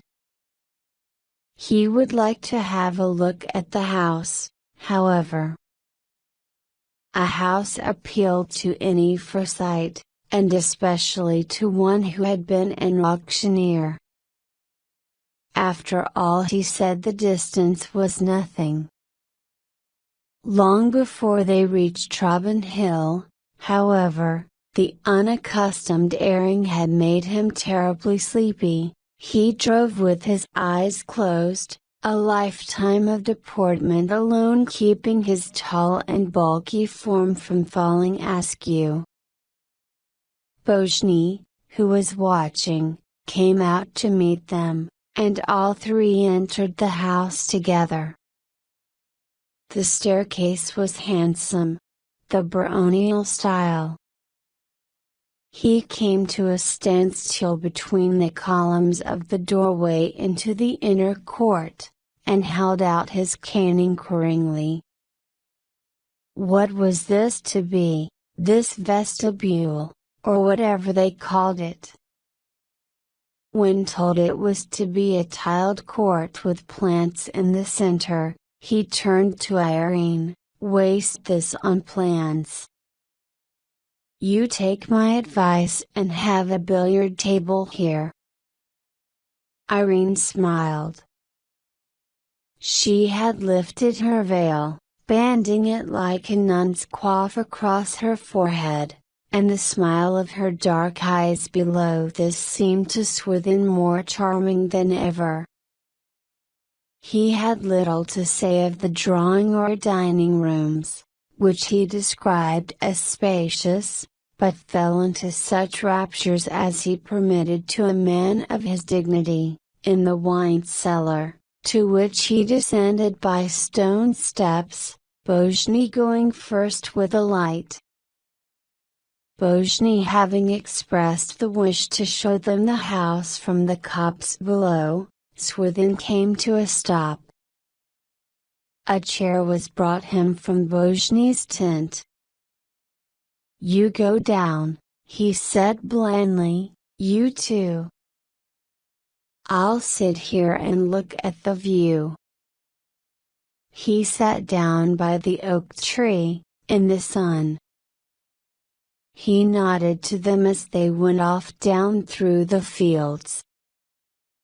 The air was balmy, not too much heat in the sun, the prospect a fine one, a remarkable. His head fell to the left, he jerked it up at once, it fell to the right. It remained there, he was asleep. Very queer, very strange dream he had. Some time later he stood up, tall, square, bulky in his fur, looking anxiously down over the fields, and presently he saw them coming. Irene was in front, that young fellow, what had they nicknamed him, the Buccaneer? Looked precious hangdog there behind her, had got a flea in his ear. He shouldn't wonder. Serve him right, taking her down all that way to look at the house. They saw him. He extended his arm, and moved it spasmodically to encourage them. But they had stopped. What were they standing there for, talking? They came on again. No wonder, a house like that, a great ugly thing, was not the sort of house he was accustomed to. He looked intently at their faces, with his pale, immovable stare. That young man looked very queer. You'll never make anything of this, he said tartly, pointing at the mansion, too newfangled. Bojny gazed at him as though he had not heard. Swithin afterwards described him to Aunt Hester as an extravagant sort of fellow, very odd way of looking at you, a bumpy beggar. It was at this moment that the idea came to him which he afterwards imparted at Timothy's in this nutshell: I shouldn't wonder a bit if that architect chap was sweet upon Mrs. Soames. The fellow, he said to Mrs. Septimus, follows her about with his eyes like a dog, the bumpy beggar. I don't wonder at it, she's an very charming woman, and, I should say, the pink of discretion. But I wasn't sure of it, he said, till I saw him pick up her handkerchief. But she gave him no encouragement, went on Swithin. He stopped, and stared for a minute or two in the way that alarmed Aunt Hester so. He had suddenly recollected that, as they were starting back in the phaeton, she had given Bojny her hand a second time, and let it stay there too. On their way home, his horses had taken alarm.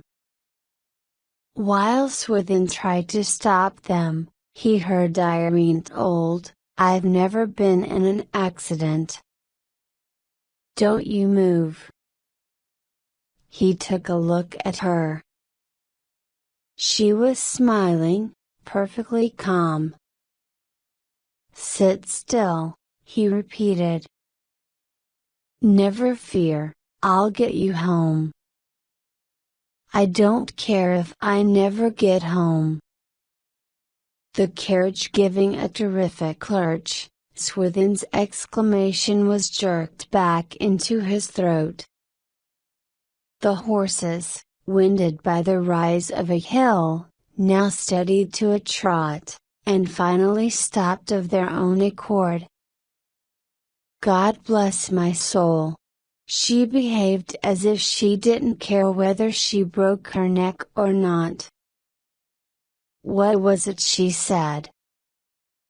It did not occur to him to wonder what Bojny had done after they had left him there alone, whether he had gone wandering about like the dog to which Swithin had compared him, wandering down to that copse where the spring was still in riot, the cuckoo still calling from afar, gone down there with her handkerchief pressed to lips, its fragrance mingling with the scent of mint and thyme.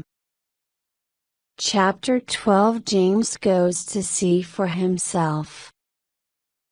Those ignorant of Foresight change would not, perhaps, foresee all the stir made by Irene's visit to the house.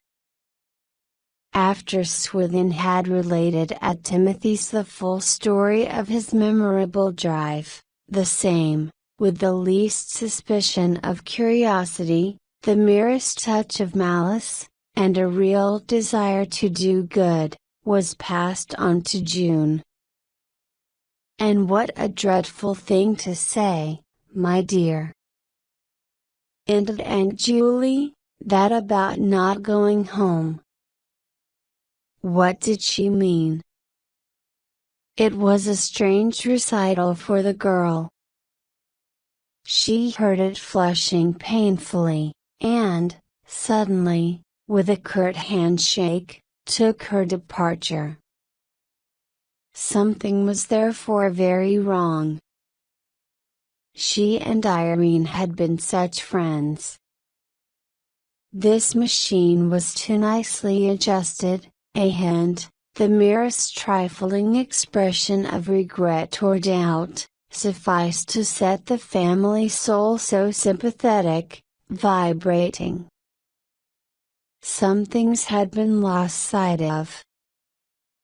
And first, in the security bred of many harmless marriages, it had been forgotten that love is no hothouse flower, but a wild plant, born of a wet night, born of an hour of sunshine, sprung from wild seed, blown along the road by a wild wind. Of all those whom the strange rumor about Bojny and Mrs. Soames reached, James was the most affected.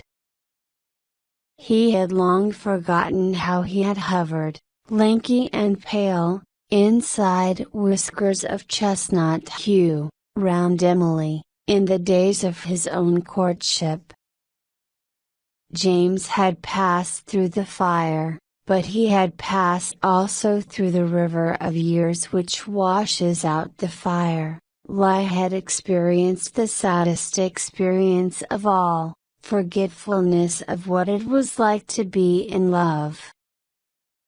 And now this rumor had come upon him, this rumor about his son's wife, very vague, a shadow dodging among the palpable, straightforward appearances of things, unreal, unintelligible as a ghost, but carrying with it, like a ghost, inexplicable terror.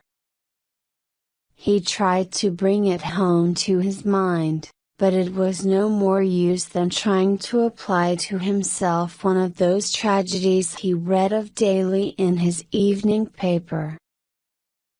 He simply could not. There could be nothing in it. It was all their nonsense. She didn't get on with Soames as well as she might, but she was a good little thing, a good little thing. Amongst all those persons of his acquaintance, who went into the city day after day and did their business there, whatever it was, and in their leisure moments bought shares, and houses, and ate dinners, and played games, as he was told, it would have seemed to him ridiculous to suppose that there were any who would run risks for the sake of anything so recondite, so figurative, as passion. Passion. He seemed, indeed, to have heard of it, and rules such as a young man and a young woman ought never to be trusted together were fixed in his mind as the parallels of latitude are fixed on a map, for all Foresights, when it comes to bedrock matters of fact, have quite a fine taste in realism, but as to anything else, well, he could only appreciate it at all through the catchword scandal. Ah! But there was no truth in it, could not be. He was not afraid, she was really a good little thing.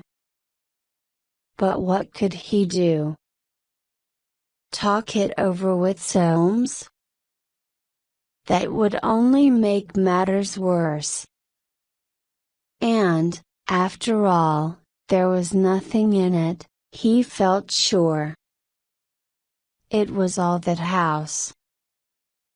He had mistrusted the idea from the first. And, if he must go spending a lot of money building himself a house, why not have a first-rate man, instead of this young Bojny, whom nobody knew anything about? He had told them how it would be. And it suddenly sprang into James's mind that he ought to go and see for himself.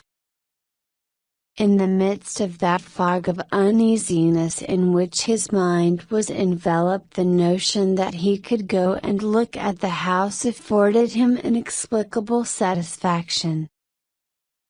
Without saying a word, therefore, to anyone, he took a hansom to Robin Hill. Through spaces of the unfinished house, shirt-sleeved figures worked slowly, the building course went on, strident and mirthless under the grey-white sky. Opposite the porch he stopped and raised his eyes. James might have been saying to himself, I don't know, life's a tough job. In this position Bojny surprised him, come down to see for yourself? I should like to walk round the outside first, James said, and see what you've been doing. Like Swithin, James was impressed by the inner courtyard. And when he came to anything of which he desired to know the cost, he stifled that curiosity. Bojny appeared determined that he should see everything. He seemed so anxious to be asked questions, too, that James felt he must be on his guard.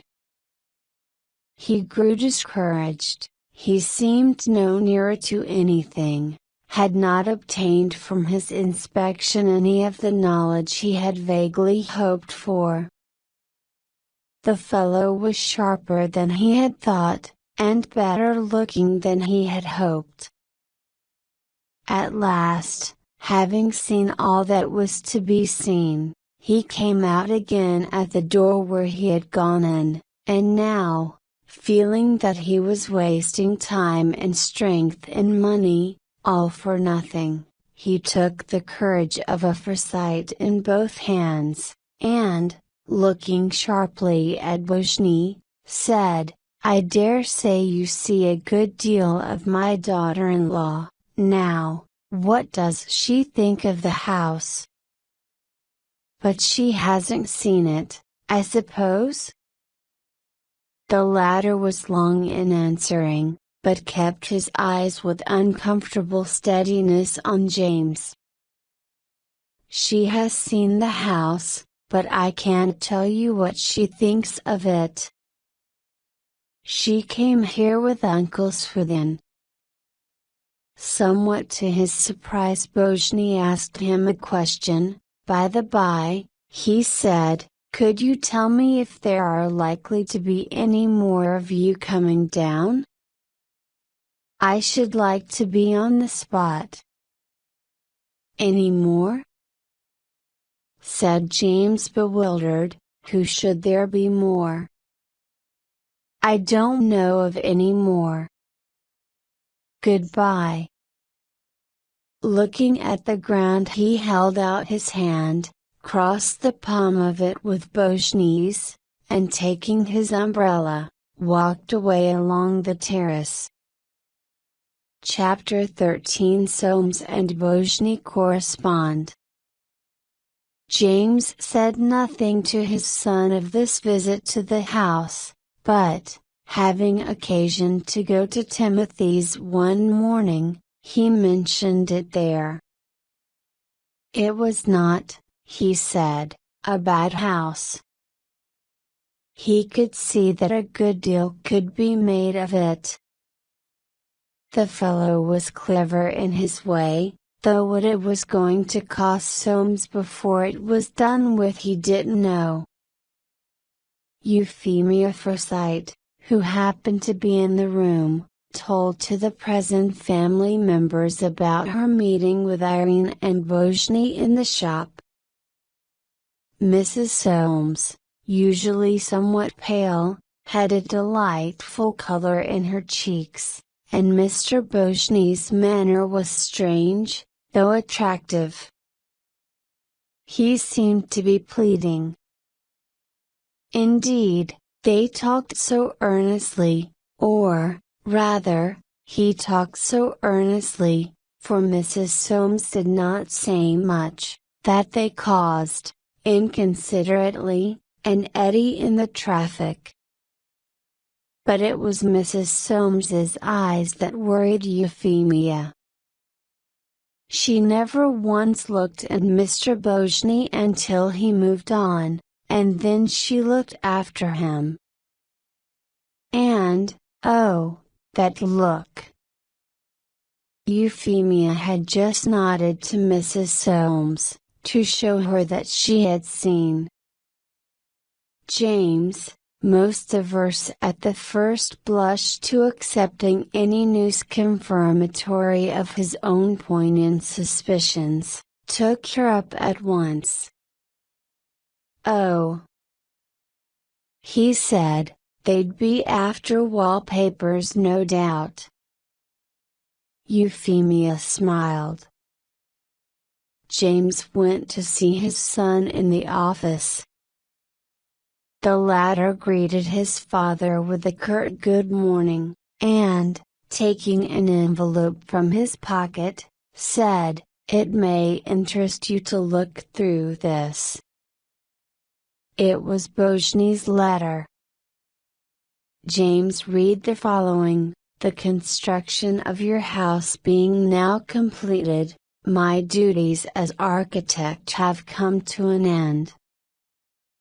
If I am to go on with the business of decoration, which at your request I undertook, I should like you to clearly understand that I must have a free hand. You never come down without suggesting something that goes counter to my scheme. I have here 3 letters from you, each of which recommends an article I should never dream of putting in. Please make up your mind, therefore, whether you want me to decorate for you, or to retire, which on the whole I should prefer to do. But understand that, if I decorate alone, without interference of any sort. If I do the thing, I will do it thoroughly, but I must have a free hand. Yours truly, Philip Bojny. What are you going to say to him? James asked. Soames did not even turn his head. I haven't made up my mind, he said. Soames thought he should certainly speak to Uncle Julian about Bojny. But what should he say to his uncle? What answer should he make to this letter? Odd how that fellow haunted his thoughts, even in business hours. Irene was more silent, touchier, every day. He wished to God the house was finished, and they were in it, away from London. Town did not suit her, her nerves were not strong enough. That nonsense of the separate room had cropped up again. Soames awaited his opportunity to talk to Julian. Can I speak to you for a minute, Uncle Julian? The idea that his nephew's wife, why couldn't the fellow take better care of her, oh! Quaint injustice! As though Soames could possibly take more care, should be drawing to herself June's lover, was intolerably humiliating. He had a presentiment on the subject of Soames's communication as they left the boardroom together, and went out into the noise and hurry of Cheapside. They walked together a good minute without speaking. Then Soames, without lifting his eyes, began, I've had this letter from Bojny. You see what he says, I thought I'd let you know. Old Julian ran his eyes unwillingly over the letter. What he says is clear enough, he said. He talks about a free hand, replied Soames. Old Julian looked at him. The long suppressed irritation and antagonism towards this young fellow, whose affairs were beginning to intrude upon his own, burst from him. Well, if you don't trust him, why do you employ him? I only want it to be quite understood that if I give him a free hand, he doesn't let me in. I thought if you were to speak to him, it would carry more weight. No, said old Julian abruptly. I'll have nothing to do with it. Well, said Soames, I thought, for June's sake, I'll tell you, that's all. I thought you'd better know I shan't stand any nonsense. What is that to me? Old Julian took him up. Oh!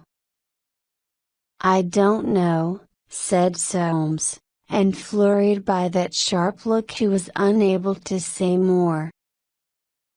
Don't say I didn't tell you, he added sulkily, recovering his composure. Tell me, said old Julian, I don't know what you mean. You come worrying me about a thing like this. I don't want to hear about your affairs, you must manage them yourself. Very well, said Soames immovably, I will. And the Evening Post carried the following reply to Bojny: Dear Bojny, I have received your letter, the terms of which not a little surprise me. I was under the impression that you had, and have had all along, a free hand, for I do not recollect that any suggestions I have been so unfortunate as to make have met with your approval. In giving you, in accordance with your request, this free hand, I wish you to clearly understand that the total cost of the house as handed over to me completely decorated, inclusive of your fee, as arranged between us, must not exceed £12,000, 12,000. This gives you an ample margin, and, as you know, is far more than I originally contemplated. I am, yours truly, Soames Foresight. On the following day he received a note from Bojny: Dear Foresight, if you think that in such a delicate matter as decoration I can bind myself to the exact pound, I am afraid you are mistaken. I can see that you are tired of the arrangement, and of me, and I had better, therefore, resign.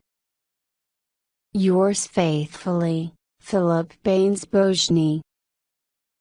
Soames pondered long and painfully over his answer, and late at night in the dining room, when Irene had gone to bed, he composed the following: Dear Bojny, I think that in both our interests it would be extremely undesirable that matters should be so left at this stage.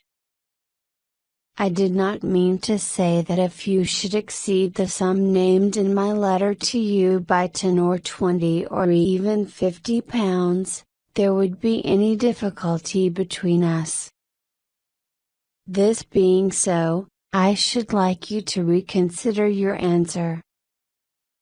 You have a free hand in the terms of this correspondence, and I hope you will see your way to completing the decorations, in the matter of which I know it is difficult to be absolutely exact. Yours truly, Soames Foresight. Bojny's answer, which came in the course of the next day, was: Dear Foresight, very well.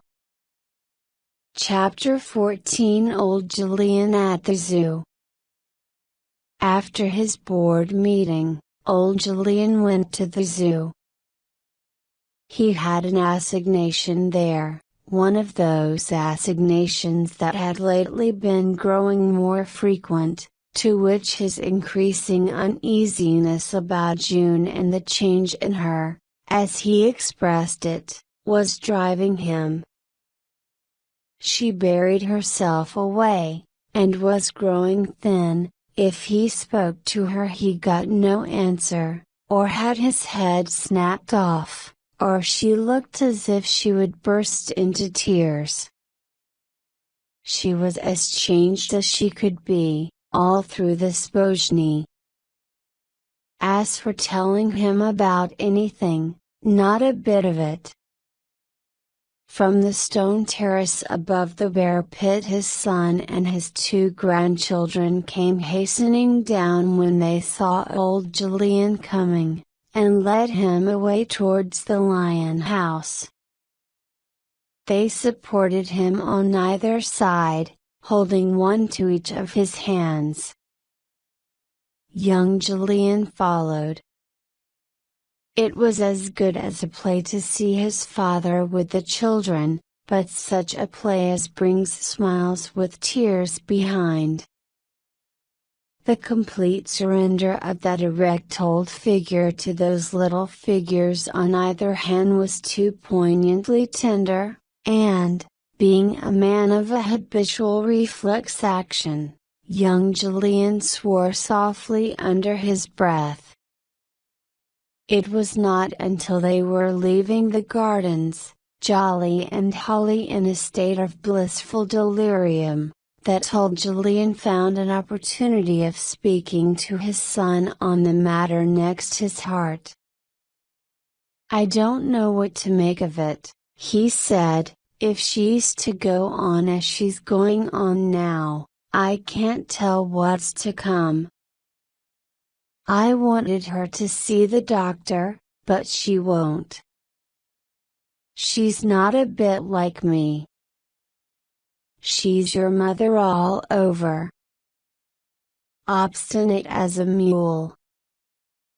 If she doesn't want to do a thing, she won't, and there's an end of it."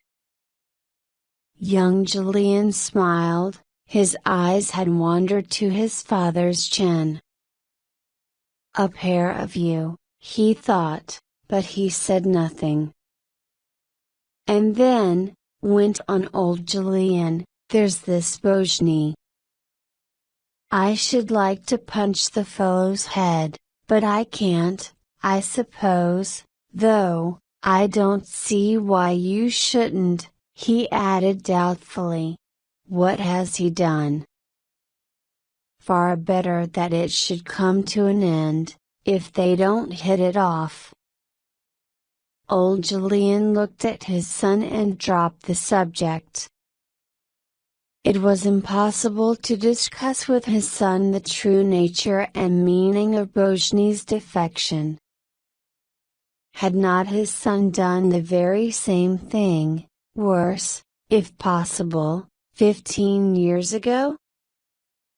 Young Julian also was silent. He had quickly penetrated his father's thought, for, dethroned from the high seat of an obvious and uncomplicated view of things, he had become both perceptive and subtle. "I suppose he's fallen in love with some other woman?" Old Julian gave him a dubious look. "I can't tell," he said, "they say so."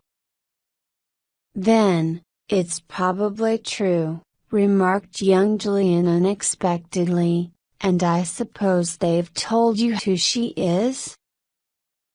"Yes, Soames's wife. She and June were bosom friends," he muttered. "Poor little June," said young Julian softly. Old Julian came to a sudden halt. "I don't believe a word of it," he said, "it's some old woman's tale. Get me a cab, Joe, I'm tired to death." They stood at a corner to see if an empty cab would come along, while carriage after carriage drove past, bearing Forsytes of all descriptions from the zoo. One chariot attracted young Julian's attention. He recognized his Uncle James, Rachel Forsyte and her elder but married sister, Winifred Doherty with her husband in this chariot. Young Julian saw that he had been recognized, even by Winifred, who could not have been more than 15 when he had forfeited the right to be considered a Foresight. There was not much change in them. "Uncle James has just passed, with his female folk," said young Julian. His father looked black. "Did your uncle see us?" "Yes. HMPH. What does he want, coming down into these parts?" An empty cab drove up at this moment, and old Julian stopped it.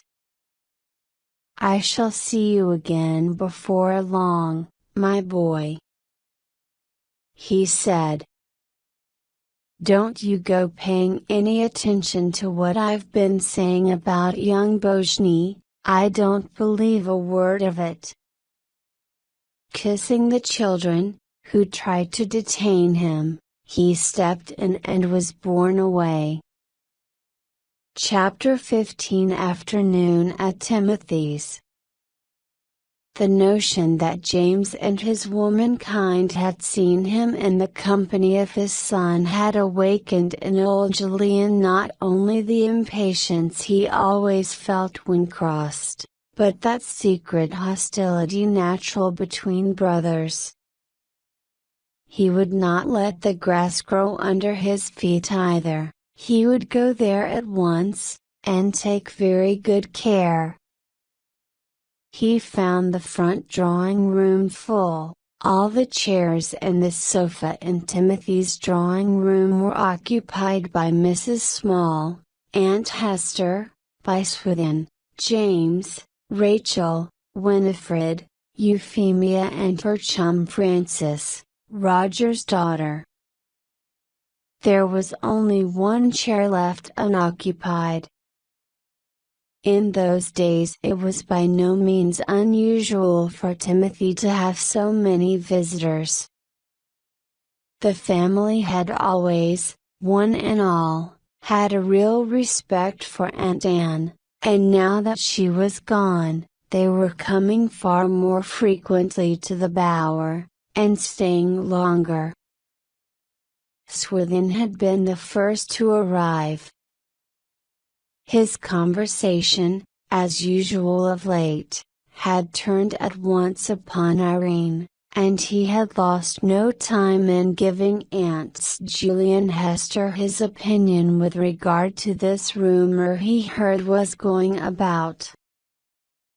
No, as he said, she might want a bit of flirtation. A pretty woman must have her fling, but more than that he did not believe. Nothing open, she had too much good sense, too much proper appreciation of what was due to her position, and to the family.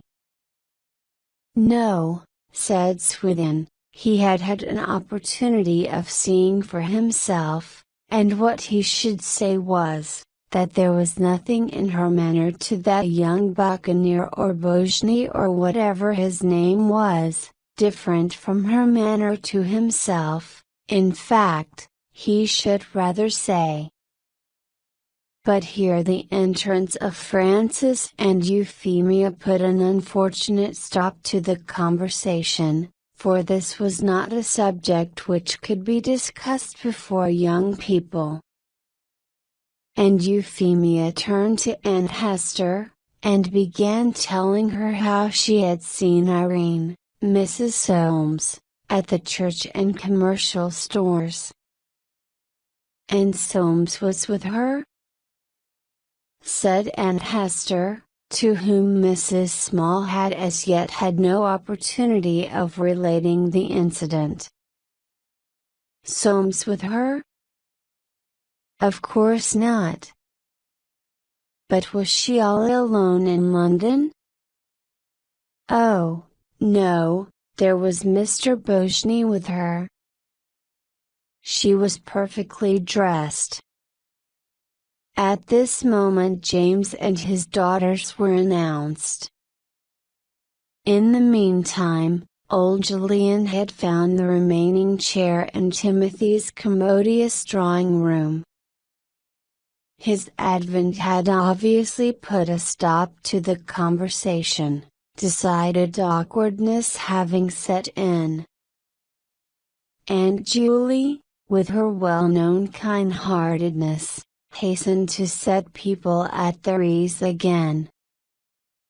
"Yes, Julian," she said, "we were just saying that you haven't been here for a long time, but we mustn't be surprised. You're busy, of course? James was just saying what a busy time of year.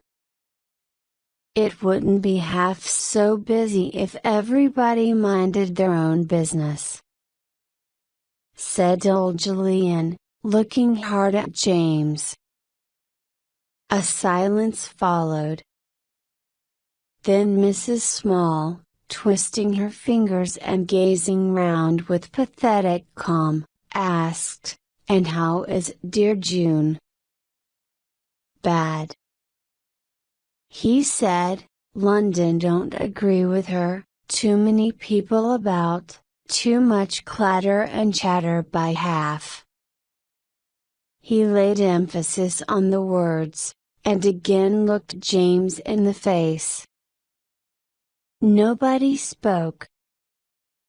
A feeling of its being too dangerous to take a step in any direction, or hazard any remark, had fallen on them all.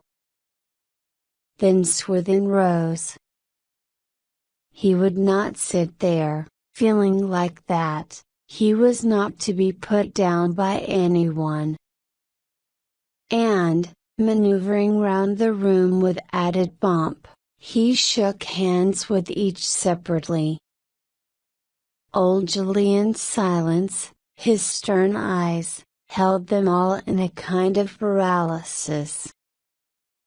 He was disconcerted himself by the effect of his own words, an effect which seemed to deepen the importance of the very rumour he had come to scotch, but he was still angry. He had not done with them yet. No, no, he would give them another rub or two. Aunt Julie suddenly offered him tea. Old Julian rose. "Thank you," he said, looking straight at James, "but I've no time for tea, and, scandal, and the rest of it. It's time I was at home. Goodbye, Julia, goodbye, Hester, goodbye, Winifred." Without more ceremonious adducts, he marched out. Once again in his cab, his anger evaporated, for so it ever was with his wrath, when he had rapped out, it was gone. Sadness came over his spirit. He had stopped their mouths, maybe, but at what a cost. June was abandoned, and for the wife of that fellow's son. He felt it was true, and hardened himself to treat it as if it were not, but the pain he hid beneath this resolution began slowly, surely, to vent itself in a blind resentment against James and his son. The 6 women and 1 man left behind in the little drawing room began talking as easily as might be after such an occurrence, for though each one of them knew for a fact that he or she never talked scandal, each one of them also knew that the other 6 did. All were therefore angry and at a loss. Chapter 16 Dance at Roger's. One night, Frankie, Roger's daughter, had a dance party. Roger's house in Prince's Gardens was brilliantly alight.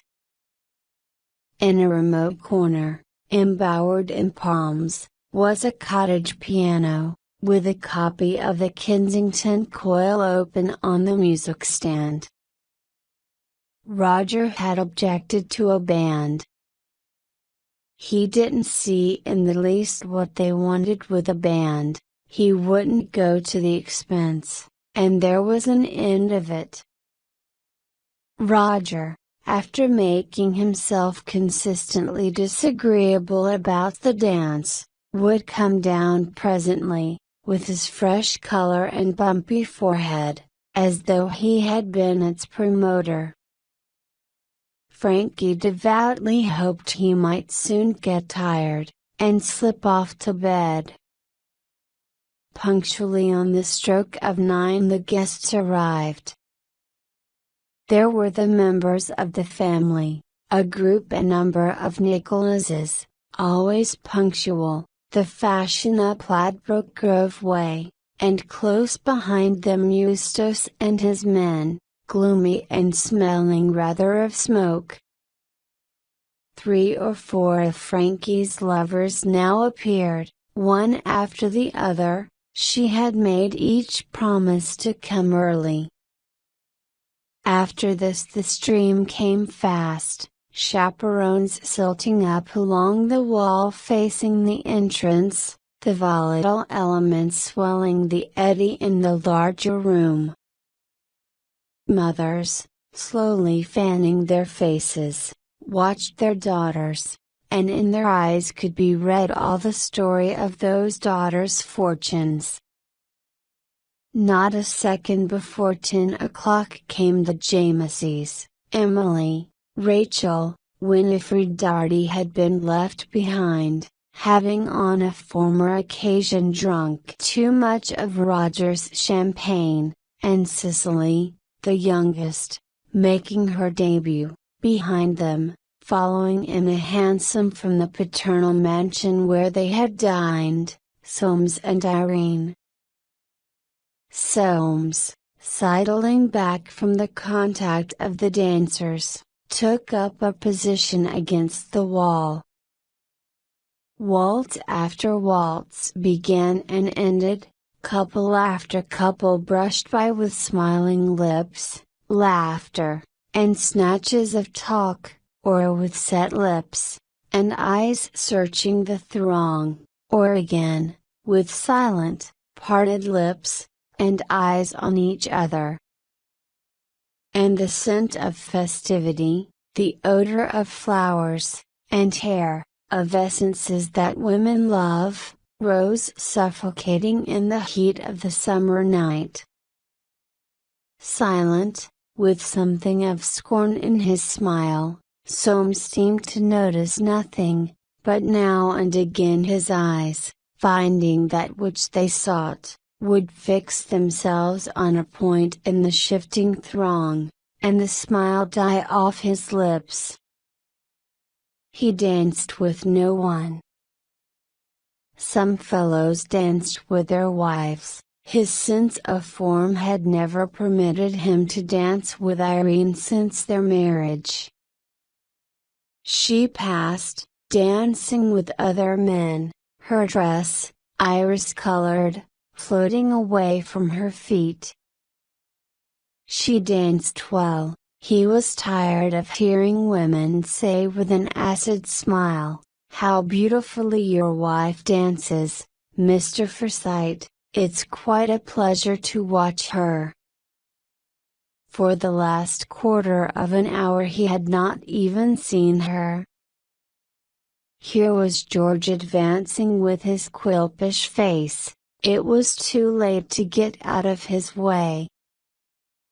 "Have you seen the Buccaneer?" said this licensed wag. "He's on the warpath, haircut and everything." Soames said he had not, and crossing the room, half empty in an interval of the dance, he went out on the balcony, and looked down into the street. He saw the new arrivals, June and her grandfather, enter. June had no intention to go to that ball. The feeling of shame at what might be called running after him was smothered by the dread that he might not be there, that she might not see him after all, and by that dogged resolve, somehow, she did not know how, to win him back. Watching her face with idle malice, Soames saw it change, grow so pale that he thought she would drop, then flame out crimson. Turning to see at what she was looking, he saw his wife on Bojny's arm, coming from the conservatory at the end of the room. Her eyes were raised to his, as though answering some question he had asked, and he was gazing at her intently. Soames looked again at June. Her hand rested on old Julian's arm. She seemed to be making a request. He saw a surprised look on his uncle's face. They turned and passed through the door out of his sight. Old Julian hurried her away, grumbling to himself that he had known how it would be. June mastered her sobs, and squeezing his hand feverishly, she lay back in her corner, her face muffled in a shawl. Old Julian could only see her eyes, fixed and staring in the dark, but he did not cease to stroke her hand with his thin fingers. Soames waited. Presently, within a yard of the dark balcony, his wife and Bojny passed. It seemed to him that they clung to each other. He saw her raise her eyes, soft and dark, to Bojny's, and drop them again. Very white, he turned back to the balcony, and leaning on it, gazed down on the square, but he saw nothing. Chapter 17 Evening in Richmond. Other eyes besides the eyes of June and of Soames had seen those two, as Euphemia had already begun to call them, coming from the conservatory. Other eyes had noticed the look on Bojny's face. The look which June had seen, which other Forsytes had seen, was like the sudden flashing of a candle through a hole in some imaginary canvas, behind which it was being moved, the sudden flaming out of a vague, erratic glow, shadowy and enticing. It brought home to onlookers the consciousness that dangerous forces were at work. For a moment they noticed it with pleasure, with interest, then felt they must not notice it at all. It supplied, however, the reason of June's coming so late and disappearing again without dancing, without even shaking hands with her lover.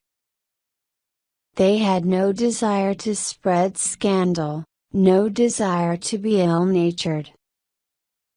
Then came the news that June had gone to the seaside with old Julian. The family awaited developments. There was nothing else to do. But how far had those two gone? How far were they going to go? Nothing could surely come of it, for neither of them had any money. Some vague sympathy evoked by the scent of the limes, some sisterly desire to see for herself, some idea of demonstrating the soundness of her dictum that there was nothing in it, or merely the craving to drive down to Richmond, irresistible that summer, moved the mother of the little Dartys, of little Publius, of Imogen, Maud, and Benedict, to write the following note to her sister-in-law. Dear Irene, I hear that Soames is going to Henley tomorrow for the night. I thought it would be great fun if we made up a little party and drove down to Richmond. Will you ask Mr. Bojny, and I will get young Flippard. Emily, they called their mother Emily, it was so chic, will lend us the carriage. I will call for you and your young man at 7 o'clock. Your affectionate sister, Winifred Darty. but her plan met with more opposition from Providence than so benevolent a scheme deserved. In the first place, young Flippard wrote, "Dear Mrs. Darty, awfully sorry. Engaged too deep. Yours, Augustus Flippard." With the promptitude and conduct of a mother, Winifred fell back on her husband. He was by no means averse to the expedition to Richmond. He cherished an admiration for Irene, and wished to be on more playful terms with her. At 7 o'clock they started. To the eye of the observant Darty, his two guests did not appear to be making much running, standing there close together, without a word. Beaugeny was a hungry-looking creature, not much go about him. Darty had made himself extremely agreeable throughout the meal, his bold, admiring stare seldom abandoning Irene's face and figure. He expected to have caught her out in some little game with Beaugeny, but not a bit of it. She kept up her end remarkably well. As for that architect chap, he was as glum as a bear with a sore head. After dinner all the group went to the park. It was not long before Winifred's better sense, she was the only Foresight present, secured them an empty bench. They sat down in a row. There was hardly room for four, and the man of the world could feel Irene's arm crushed against his own. He knew that she could not withdraw it without seeming rude, and this amused him. He devised every now and again a movement that would bring her closer still. He thought, that Buccaneer Johnny shan't have it all to himself. It's a pretty tight fit, certainly. From far down below on the dark river came drifting the tinkle of a mandolin, and voices singing the old round. And suddenly the moon appeared, young and tender, floating up on her back from behind a tree. Over his cigar Darty peered round at Beaugeny, who was sitting with his arms crossed, staring in front of him, and on his face the look of a man being tortured. They strolled along toward the cabs awaiting them at the farther end. Darty's plan had the merit of all great plans, an almost brutal simplicity. He would merely keep at her elbow till she got in, and get in quickly after her. But when Irene reached the cab she did not get in, she slipped, instead, to the horse's head. She stood stroking the horse's nose, and, to his annoyance, Beaugeny was at her side first. Darty reflected that Beaugeny would have a poorish time in that cab if he didn't look sharp. Suddenly he received a push which nearly overturned him in the road. Beaugeny's voice hissed in his ear, "I am taking Irene back, do you understand?" Darty saw a face white with passion, and eyes that glared at him like a wild cat's. "Get away!" hissed Beaugeny, "or I'll throw you into the road." Darty recoiled. He saw as plainly as possible that the fellow meant it. He stood for a moment dumbfounded, then, dashing at the cab where his wife sat, he scrambled in. Seated by his wife's side, he burst into imprecations. Fortunately, He could not hear Bojny's passionate pleading, that pleading which the man of the world's conduct had let loose like a flood. He could not see Irene shivering, as though some garment had been torn from her, nor her eyes, black and mournful, like the eyes of a beaten child. He could not hear Bojny entreating, always entreating, could not hear her sudden, soft weeping, nor see that poor, hungry-looking devil, awed and trembling, humbly touching her hand. In Montpellier Square their cabman, following his instructions to the letter, faithfully drew up behind the cab in front.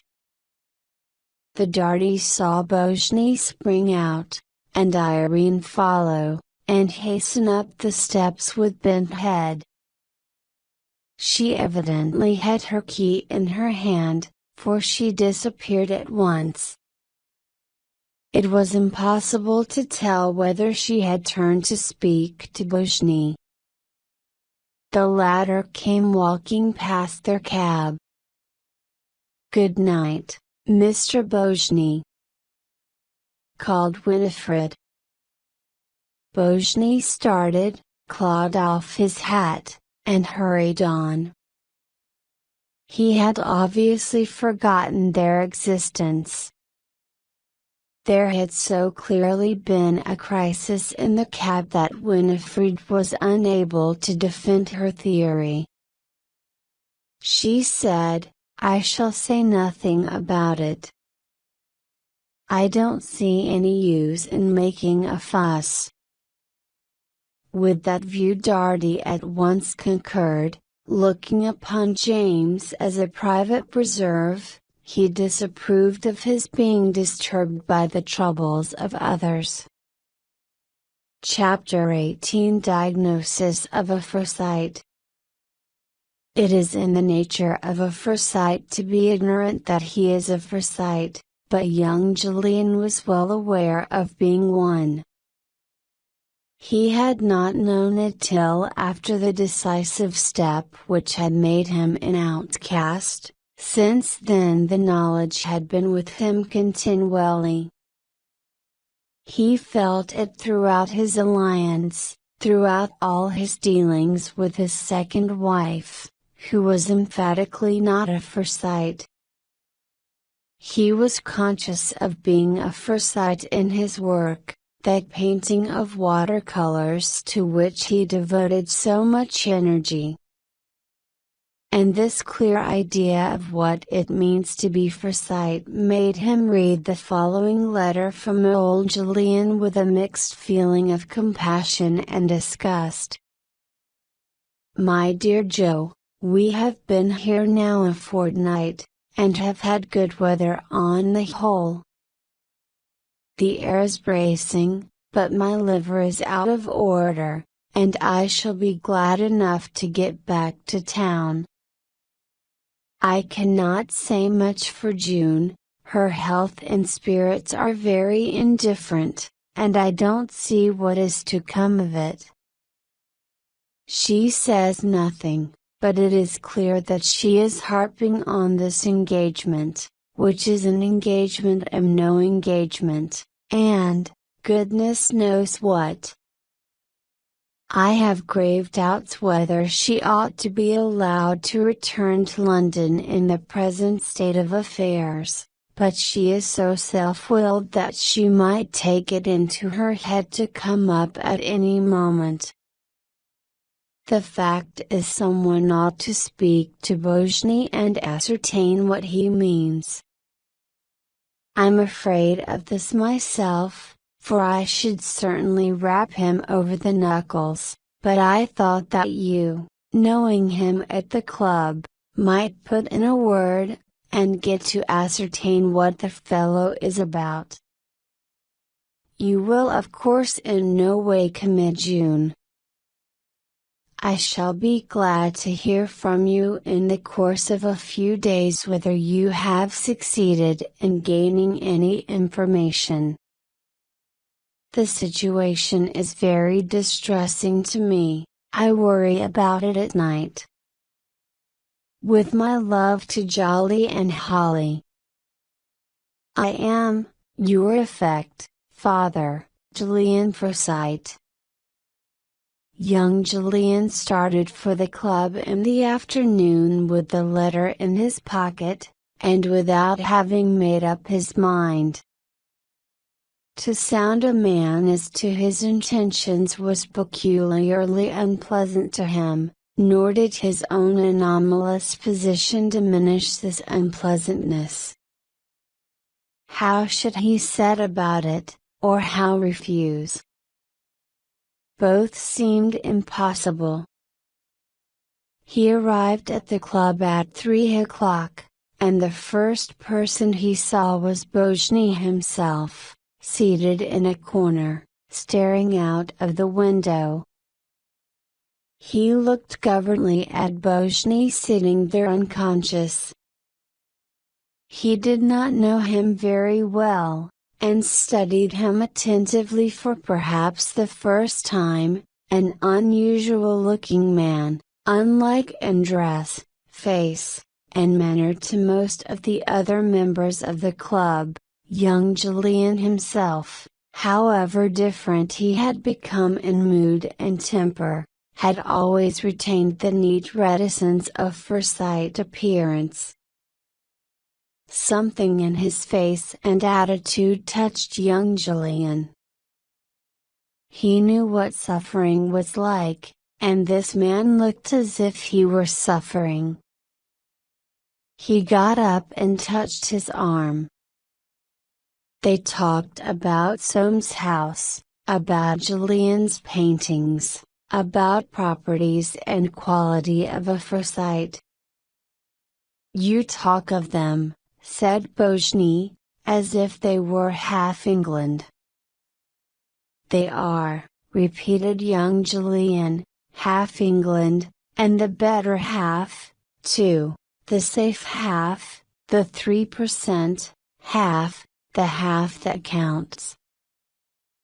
My dear sir, the Foresights are the middlemen, the commercials, the pillars of society, the cornerstones of convention, everything that is admirable.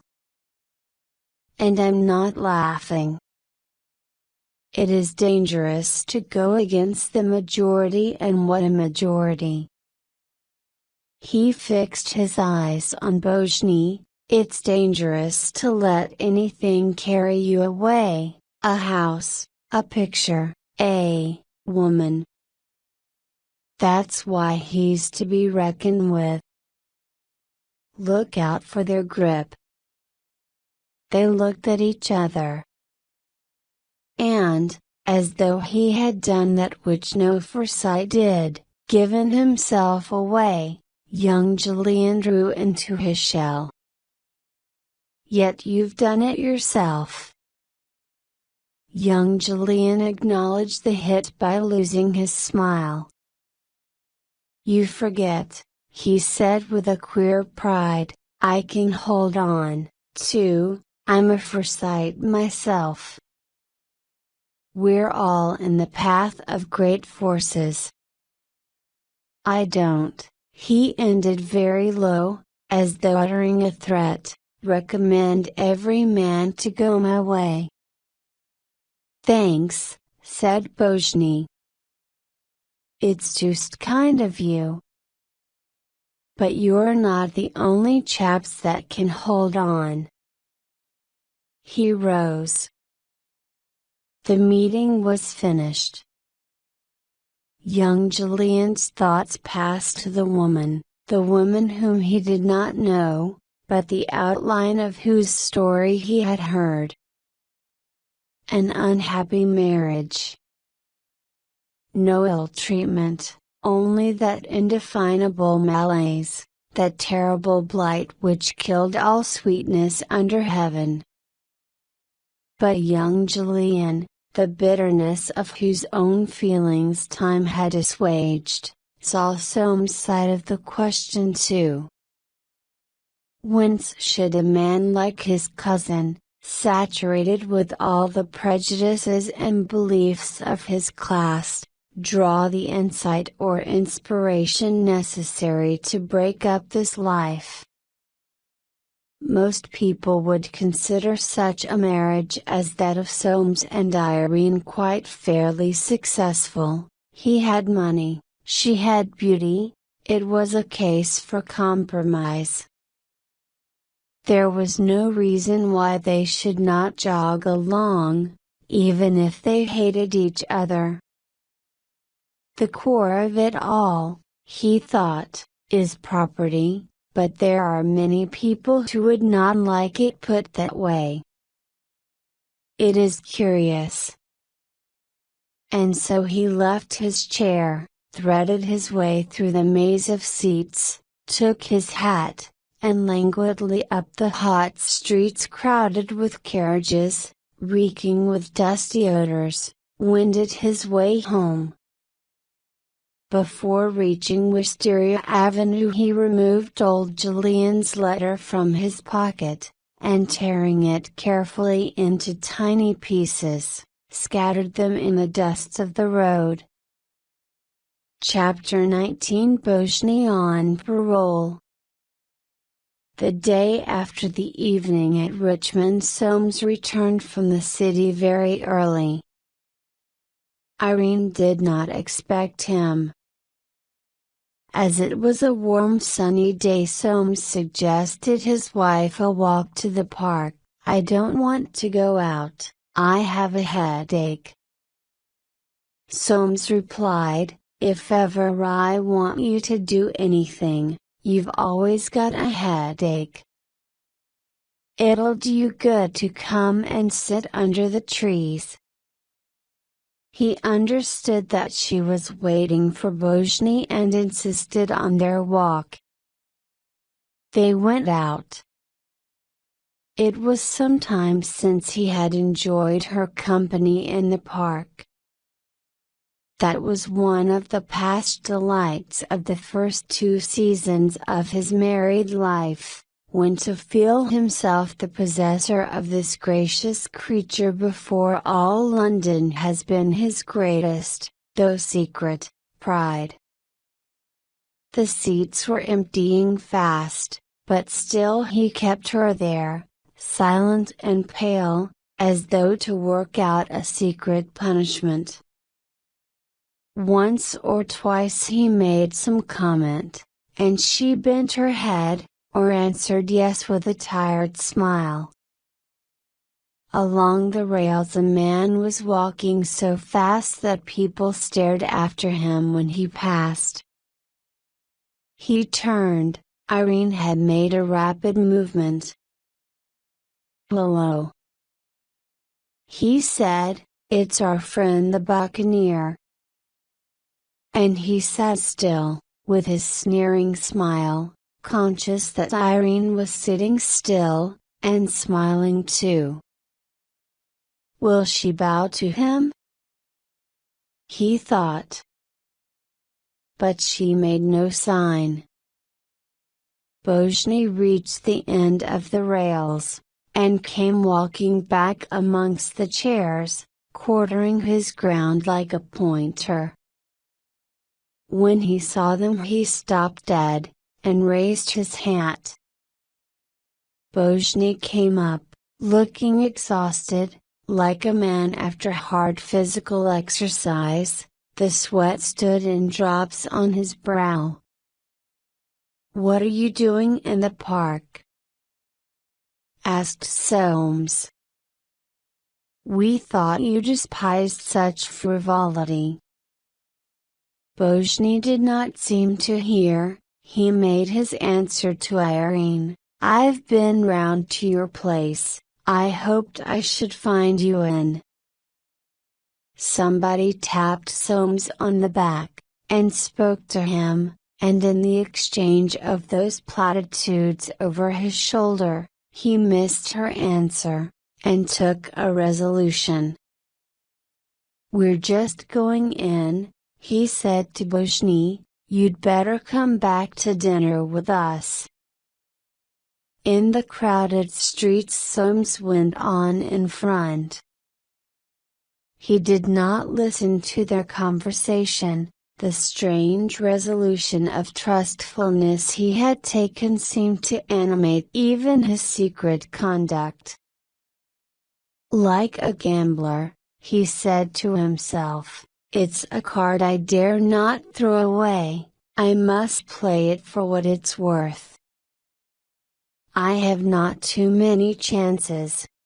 He played his part out in the farce, the long evening through, his manner to his guest more friendly than it had ever been before, and when at last Bojny went, he said, "You must come again soon, Irene likes to have you to talk about the house." Loyal to his resolution, he turned away from their parting, turned away from his wife as she stood under the hanging lamp to say good night, away from the sight of her golden head shining so under the light, of her smiling mournful lips, away from the sight of Bojny's eyes looking at her, so like a dog's looking at its master. And he went to bed with the certainty that Bojny was in love with his wife. The summer night was hot, so hot and still that through every opened window came in but hotter air. For long hours he lay listening to her breathing. She could sleep, but he must lie awake. And, lying awake, he hardened himself to play the part of the serene and trusting husband. June pays some calls. Old Julian was going to return to the city as he had meetings, which he did not want to miss. To miss abroad would be one more piece of evidence that he was growing old, and this his jealous Foresight spirit could not bear. He folded the last of the papers under the flap of the bag. June came out of the dining room, and helped him on with his summer coat. "I'm going with you," she said. "Nonsense, my dear, I go straight into the city. I can't have you racketing about. I must pay some calls." He did not believe her excuse, but ceased his opposition. There was no doing anything with that pertinacity of hers. And this was her plan, to go first to Phil's and Mrs. Baines, and, failing information there, to Irene herself. She had decided to learn something at all costs. It was better to face the worst, and have it over. With a woman's instinct when trouble was to be faced, she had put on her best frock, and went to the battle with a glance as courageous as old Julian's itself. Her tremors had passed into eagerness. Mrs. Baines, Bojny's aunt, Louisa was her name, was in her kitchen when June was announced, organizing the cook, for she was an excellent housewife, and, as Baines always said, there was a lot in a good dinner. On hearing June's name, she went hurriedly to her bedroom, and, taking 2 large bracelets from a red morocco case in a locked drawer, put them on her white wrists. She had been hoping for this visit for some time past. Whispers had reached her that things were not all right between her nephew and his fiancée. She had asked Phil to dinner many times, his invariable answer had been too busy. She greeted June with a careful effusion of which she was a mistress, a little afraid of her as far as a woman of her eminence in the commercial and Christian world could be afraid. For so slight a girl, June had a great dignity. The fearlessness of her eyes gave her that. And Mrs. Baines, too, shrewdly recognized that behind the uncompromising frankness of June's manner there was much of the Foresight. Her manner was warm. She had never seen so clearly before how distinguished and desirable a girl this was. She asked after old Julian's health. Her light gray eyes became more prominent as she expressed hope that June heard from Phil every day, while she was away from London, but the girl met the glance without flinching.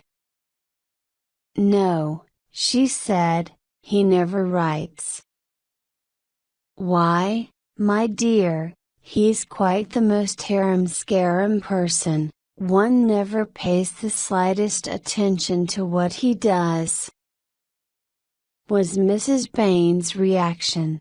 The conviction came suddenly to June that she was wasting her time. Even were she to put a question point blank, she would never get anything out of this woman. She got up to go. A change came over Mrs. Baines. She rose too, her lips twitched, she fidgeted her hands. Something was evidently very wrong, and she did not dare to ask this girl, who stood there, a slim, straight little figure, with her decided face, her set jaw, and resentful eyes. The chance might be slipping away, she couldn't tell, the chance of keeping her in the family, and yet she dared not speak. Her eyes followed June to the door. It closed. June went along the square with her bird-like quickness. She would go to Phil himself, and ask him what he meant. She had the right to know. She hurried on down Sloane Street till she came to Bojne's number. At the top of the third flight she paused for breath, and holding on to the banisters, stood listening. No sound came from above. She saw the door, with his name on the plate. And the resolution that had brought her so far evaporated. The door did not open, and all her shame and fear suddenly abandoned her. She rang again and again, as though in spite of its emptiness she could drag some response out of that closed room, some recompense for the shame and fear that visit had cost her. Presently she stole down, out into the air. The people she met seemed to know where she had been, what she had been doing, and suddenly, over on the opposite side, going towards his rooms from the direction of Montpellier Square, she saw Bojne himself. Their eyes met, and he raised his hat. An omnibus passed, obscuring her view, then, from the edge of the pavement, through a gap in the traffic, she saw him walking on. And June stood motionless, looking after him. Chapter 20 Perfection of the House. In the upper room at Franch's, where a Foresight could still get heavy English food, James and his son were sitting down to lunch. After filling his mouth with household bread, stale, he at once began, "How are you going down to Robin Hill? You going to take Irene? You'd better take her. I should think there'll be a lot that'll want seeing to." Without looking up, Soames answered, "She won't go." "Won't go? What's the meaning of that?" "She's going to live in the house, isn't she?" Soames lifted his eyes. "I won't have anything said against her," he said unexpectedly. James took one of his rapid shifting surveys of surrounding facts.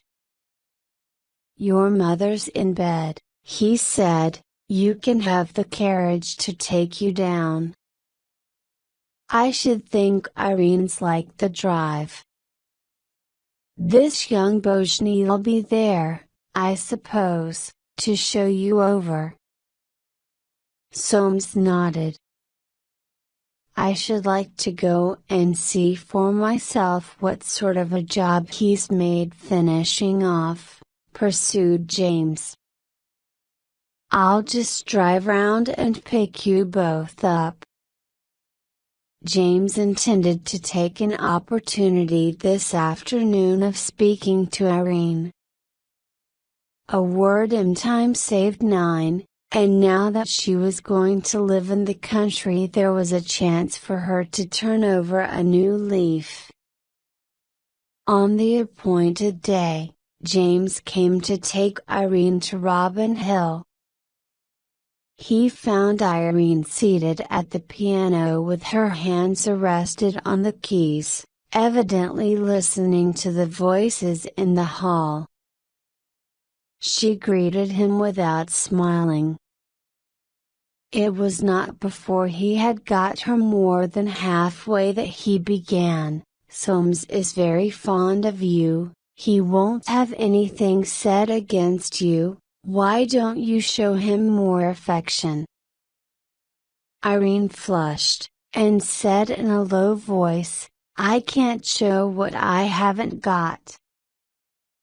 "I can't think what you're about," he said. "He's a very good husband."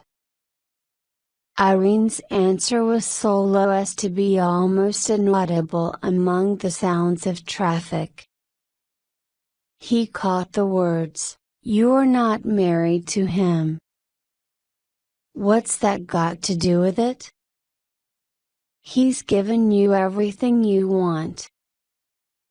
He's always ready to take you anywhere, and now he's built you this house in the country. It's not as if you had anything of your own." "No." Again, James looked at her. He could not make out the expression on her face. She looked almost as if she were going to cry, and yet. "I'm sure," he muttered hastily, "we've all tried to be kind to you." Irene's lips quivered. To his dismay James saw a tear steal down her cheek. He felt a choke rise in his own throat. "We're all fond of you," he said. "If you'd only," he was going to say, "behave yourself," but changed it to, "if you'd only be more of a wife to him." Irene did not answer, and James, too, ceased speaking. But he was unable, however, to long keep silence. "I suppose that young Bojne," he said, "will be getting married to June now?" Irene's face changed. "I don't know," she said, "you should ask her." He sat ruminating over his rebuff, and burst out at last, "Well, I've warned you. You won't look ahead." Soames doesn't say much, but I can see he won't stand a great deal more of this sort of thing. You'll have nobody but yourself to blame, and, what's more, You'll get no sympathy from anybody. Irene bent her head with a little smiling bow. I am very much obliged to you. To James' great relief, they reached the house at last. They entered. He quickly lifted the heavy leather curtains between the columns into the inner court. He could not restrain an exclamation of approval. The decoration was really in excellent taste. Evidently, no pains had been spared.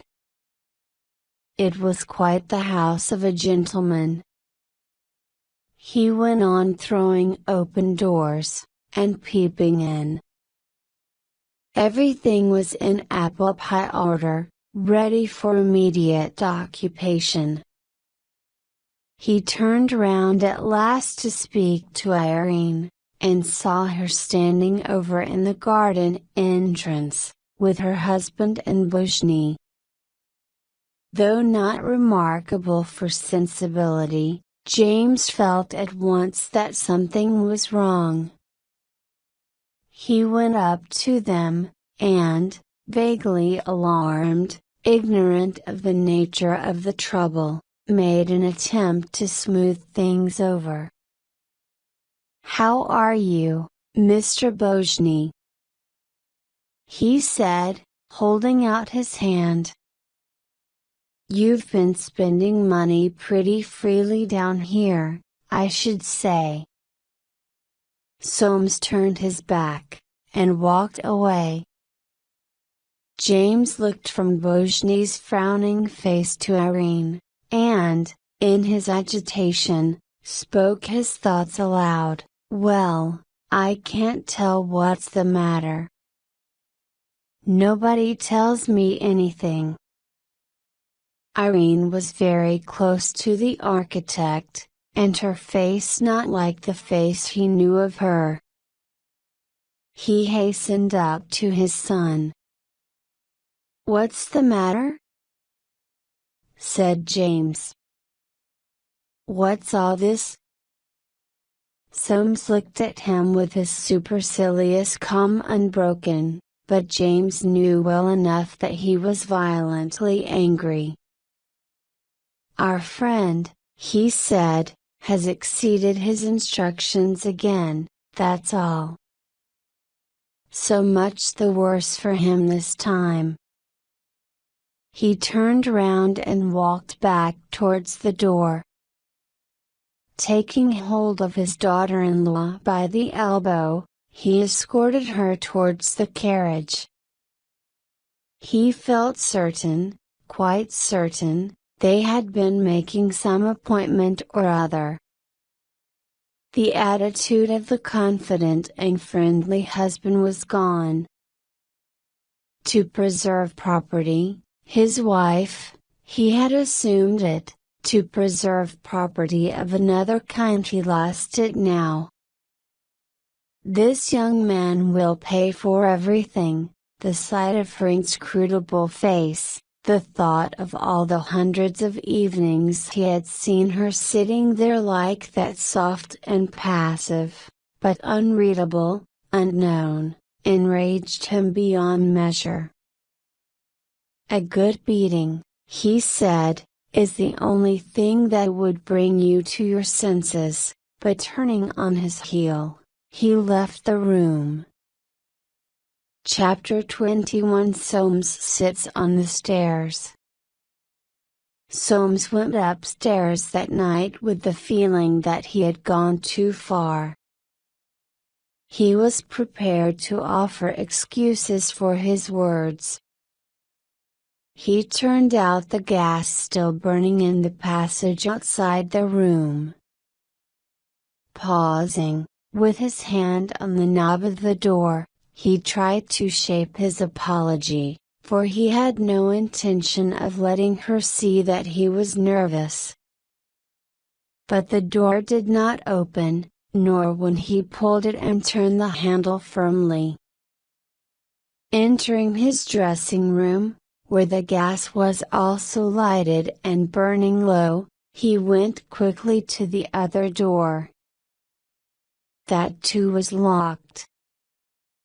It dawned on him that he was barred out.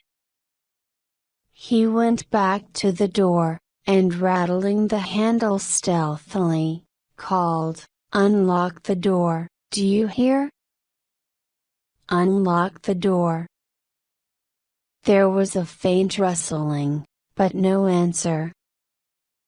There was something terrifying in this inexorable silence, in the impossibility of getting at her. And the whole meaning of her act of revolt came to him. He sat down on the stairs and buried his face in his hands. For a long time, he sat there in the dark, the moon through the skylight above laying a pale smear which lengthened slowly towards him down the stairway. He felt as though he had lost forever his power of judgment. If she, so soft and yielding as he had always judged her, could take this decided step, what could not happen? Then he asked himself again if she were carrying on an intrigue with Bojny. He did not believe that she was. He could not afford to believe such a reason for her conduct, the thought was not to be faced. And all the time at heart, he did believe. Bojny was in love with her. He hated the fellow, and would not spare him now. He could and would refuse to pay a penny piece over £12,050, the extreme limit fixed in the correspondence, or rather he would pay and sue him for damages. He would ruin the impecunious beggar. And suddenly, though what connection between the thoughts, he reflected that Irene had no money either. They were both beggars. This gave him a strange satisfaction. The silence was broken by a faint creaking through the wall. She was going to bed at last. It was late the following afternoon when Soames stood in the dining room window gazing gloomily into the square. The tune of organ had mesmerized him, and there came into his view Irene, her sunshade furled, hastening homewards down the square, in a soft, rose-colored blouse with drooping sleeves, that he did not know. She came in with her latchkey, put down her sunshade, and stood looking at herself in the glass. Her cheeks were flushed as if the sun had burned them, her lips were parted in a smile. Soames stepped forward. "Very pretty," he said. But as though shot she spun round, and would have passed him up the stairs. He barred the way. He hardly recognized her. She seemed on fire, so deep and rich the color of her cheeks, her eyes, her lips, and of the unusual blouse she wore. He lifted his finger towards her breast, but she dashed his hand aside. "Don't touch me!" she cried. He caught her wrist, she wrenched it away. "And where may you have been?" he asked. "In heaven, out of this house." With those words she fled upstairs. And Soames stood motionless. What prevented him from following her?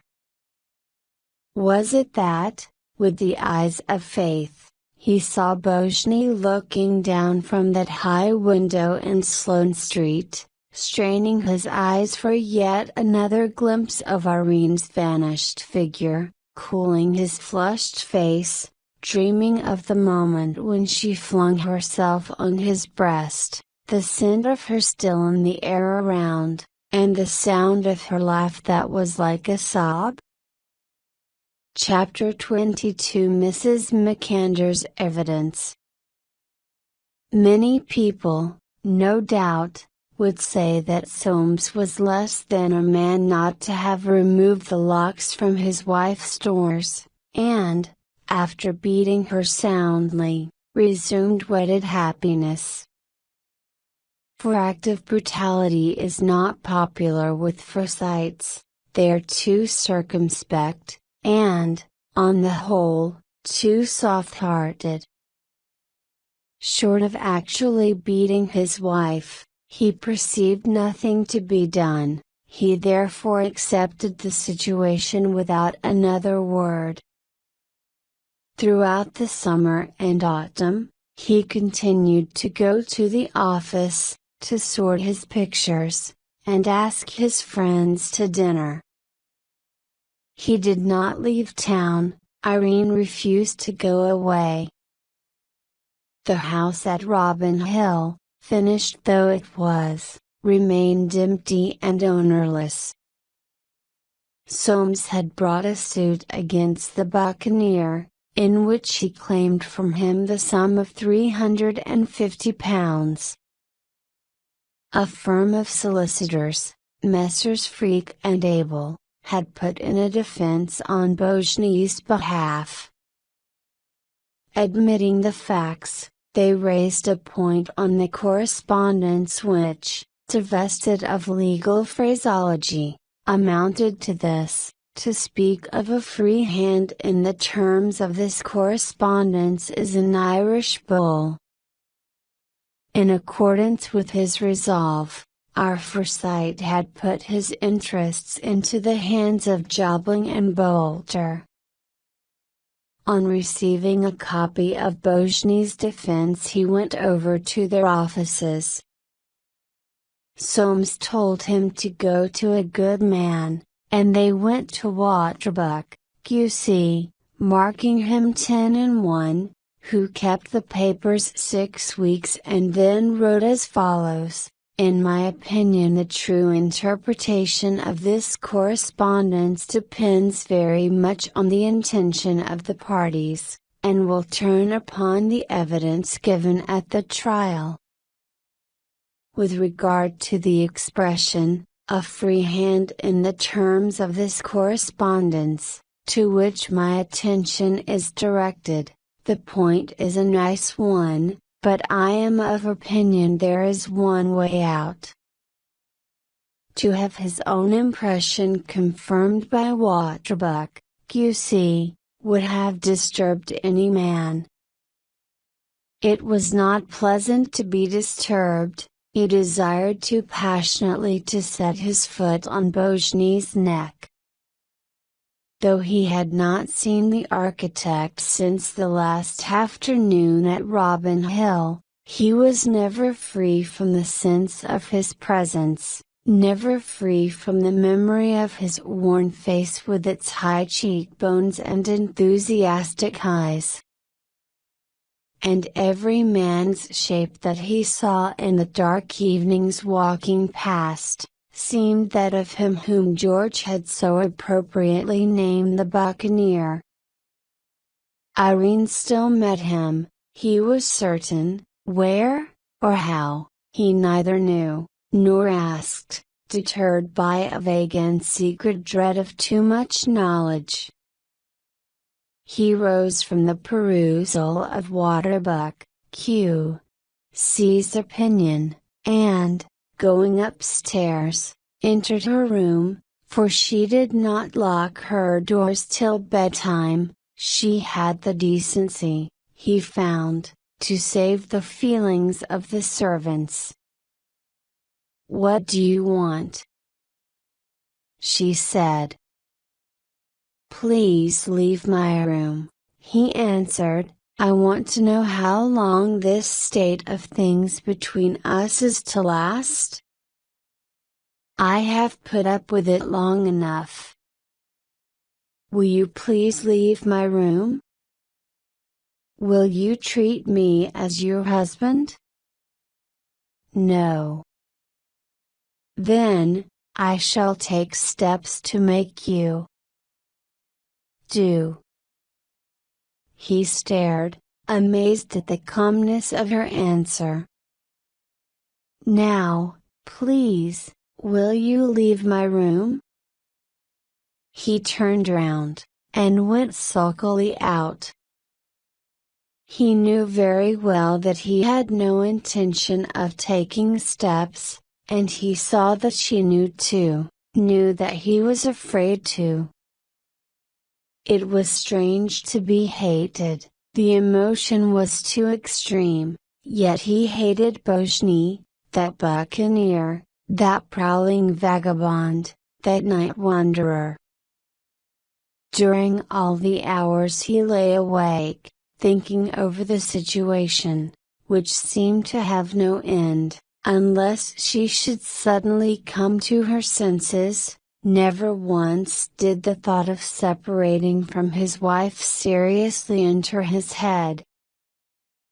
And the Foresights. What part did they play in the stage of Soames's subterranean tragedy? Truth to say, little or none, for they were at the sea.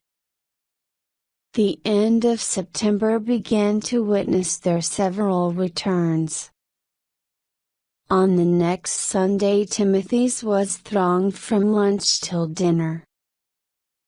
Amongst other gossip, too numerous and interesting to relate, Mrs. Septimus Small mentioned that Soames and Irene had not been away. And it so happened that Mrs. McAnder was dining that very evening at Timothy's, where she went sometimes to cheer the old things up, as she was wont to put it. It was about the middle of dinner, just in fact as the saddle of mutton had been brought in by Smither, that Mrs. McAnder, looking airily round, said, "Oh! And whom do you think I passed today in Richmond Park?" "You'll never guess, Mrs. Soames and Mr. Boshni. They must have been down to look at the house." Winifred Darty coughed, and no one said a word. It was the piece of evidence they had all unconsciously been waiting for. But afterwards in the drawing room she sat down by Mrs. Small, determined to get to the bottom of the matter. And she began, "What a charming woman, Mrs. Soames, such a sympathetic temperament. Soames is a really lucky man." Her anxiety for information had not made sufficient allowance for that inner Foresight skin which refuses to share its troubles with outsiders.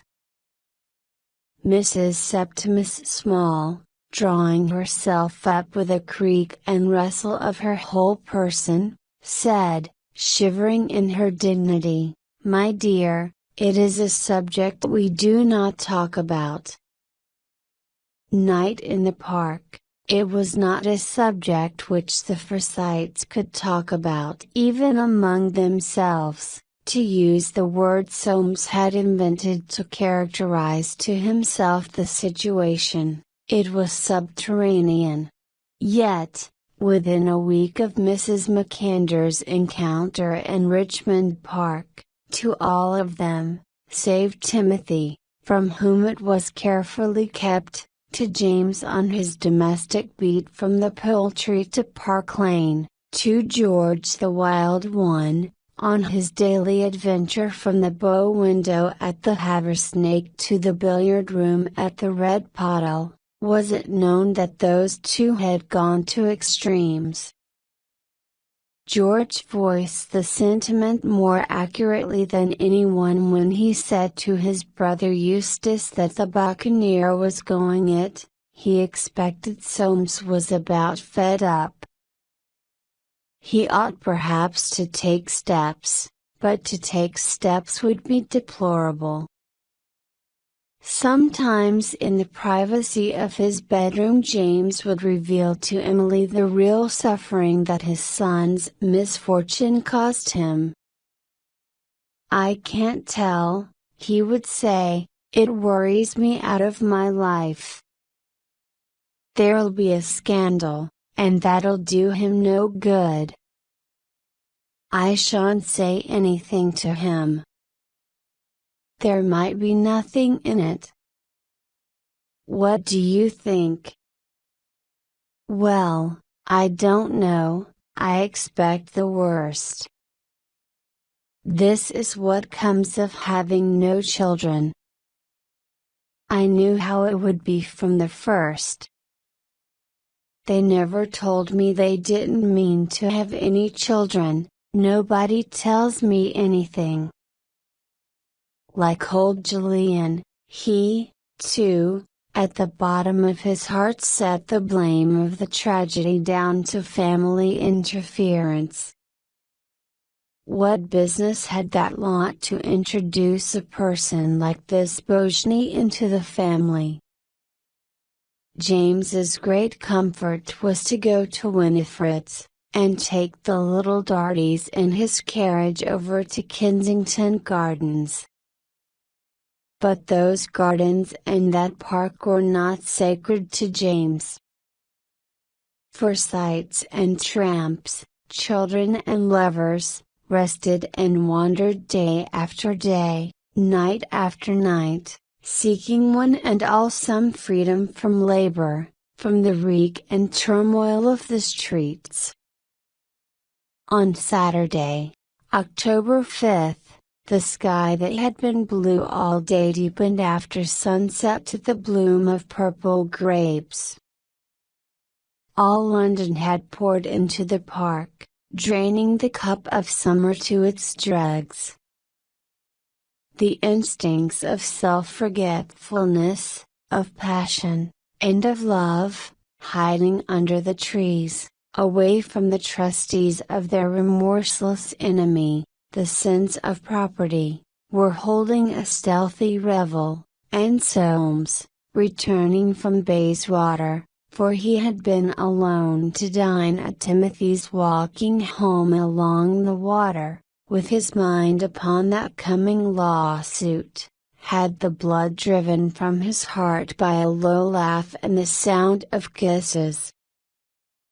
He left the path along the water and stole under the trees, along the deep shadow of little plantations, where the boughs of chestnut trees hung their great leaves low, and there was blacker refuge, shaping his course in circles which had for their object a stealthy inspection of chairs side by side, against street trunks, of enlaced lovers, who stirred at his approach. In this search, who knows what he thought and what he sought? Who knew, but that each dark couple, unnamed, unnameable, might not be he and she? But shaking himself with sudden disgust, Soames returned to the path, and left that seeking for he knew not what. Chapter 23 Meeting at the Botanical. Young Julian, whose circumstances were not those of a Foresight, found at times a difficulty in sparing the money needful for those country jaunts and researches into nature, without having prosecuted which no watercolor artist ever puts brush to paper. He was frequently, in fact, obliged to take his color box into the botanical gardens, and there, on his stool, in the shade of a monkey puzzler or in the lee of some India rubber plant, he would spend long hours sketching. Coming there one morning in the middle of October, he was disconcerted to find a bench about 20 paces from his stand occupied, for he had a proper horror of anyone seeing him at work. A lady in a velvet jacket was sitting there, with her eyes fixed on the ground. Like his father before him, he had an eye for a face. This face was charming. Who was she? And what doing there, alone? For what or whom was she waiting, in the silence, with the trees dropping here and there a leaf, and the thrushes strutting close on grass, touched with the sparkle of the autumn rime? Then her charming face grew eager, and, glancing round, with almost a lover's jealousy, young Julian saw Bojny striding across the grass. They sat down close together, linked for all their outward discretion. He heard the rapid murmur of their talk, but what they said he could not catch. He had rowed in the galley himself.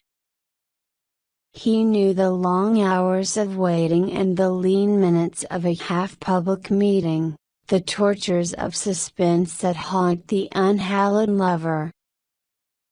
Bojny was pleading, and she so quiet, so soft, yet immovable in her passivity, sat looking over the grass. Was he the man to carry her off, that tender, passive being, who would never stir a step for herself? Who had given him all herself, and would die for him, but perhaps would never run away with him? He heard the swish of silk, and, spying round the laurel, saw them walking away, their hands stealthily joined. At the end of July old Julian had taken his granddaughter to the mountains, and on that visit, the last they ever paid, June recovered to a great extent her health and spirits. One of the first things that June did on getting home was to go round to Timothy's. She persuaded herself that it was her duty to call there, and cheer him with an account of all her travels, but in reality she went because she knew of no other place where, by some random speech, or roundabout question, she could glean news of Bojny. They received her most cordially.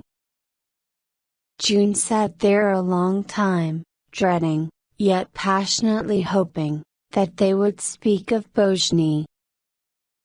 But paralyzed by unaccountable discretion, Mrs. Septimus Small let fall no word, neither did she question June about him.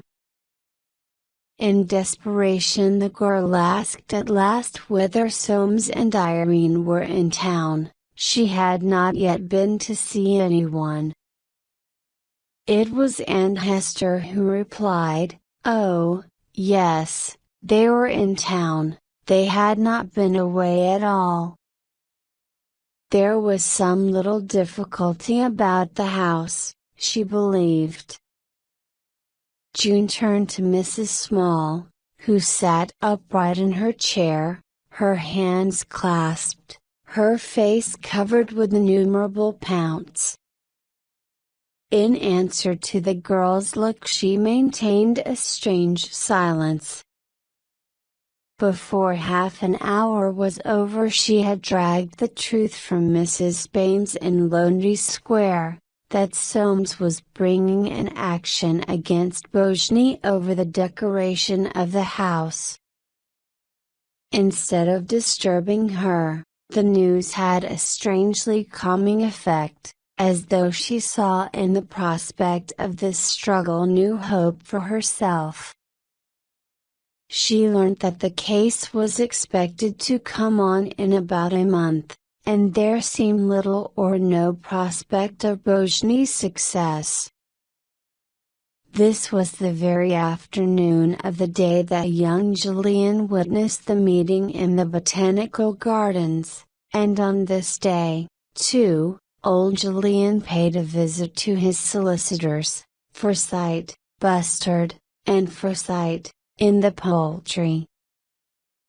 "I've come in for my will," said old Julian at last, tugging at his mustache.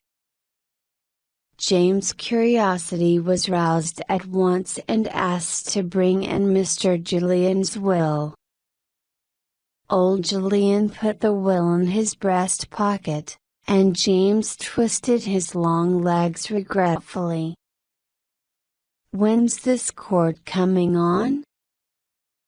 "Next month?" "I can't tell what you've got in your minds.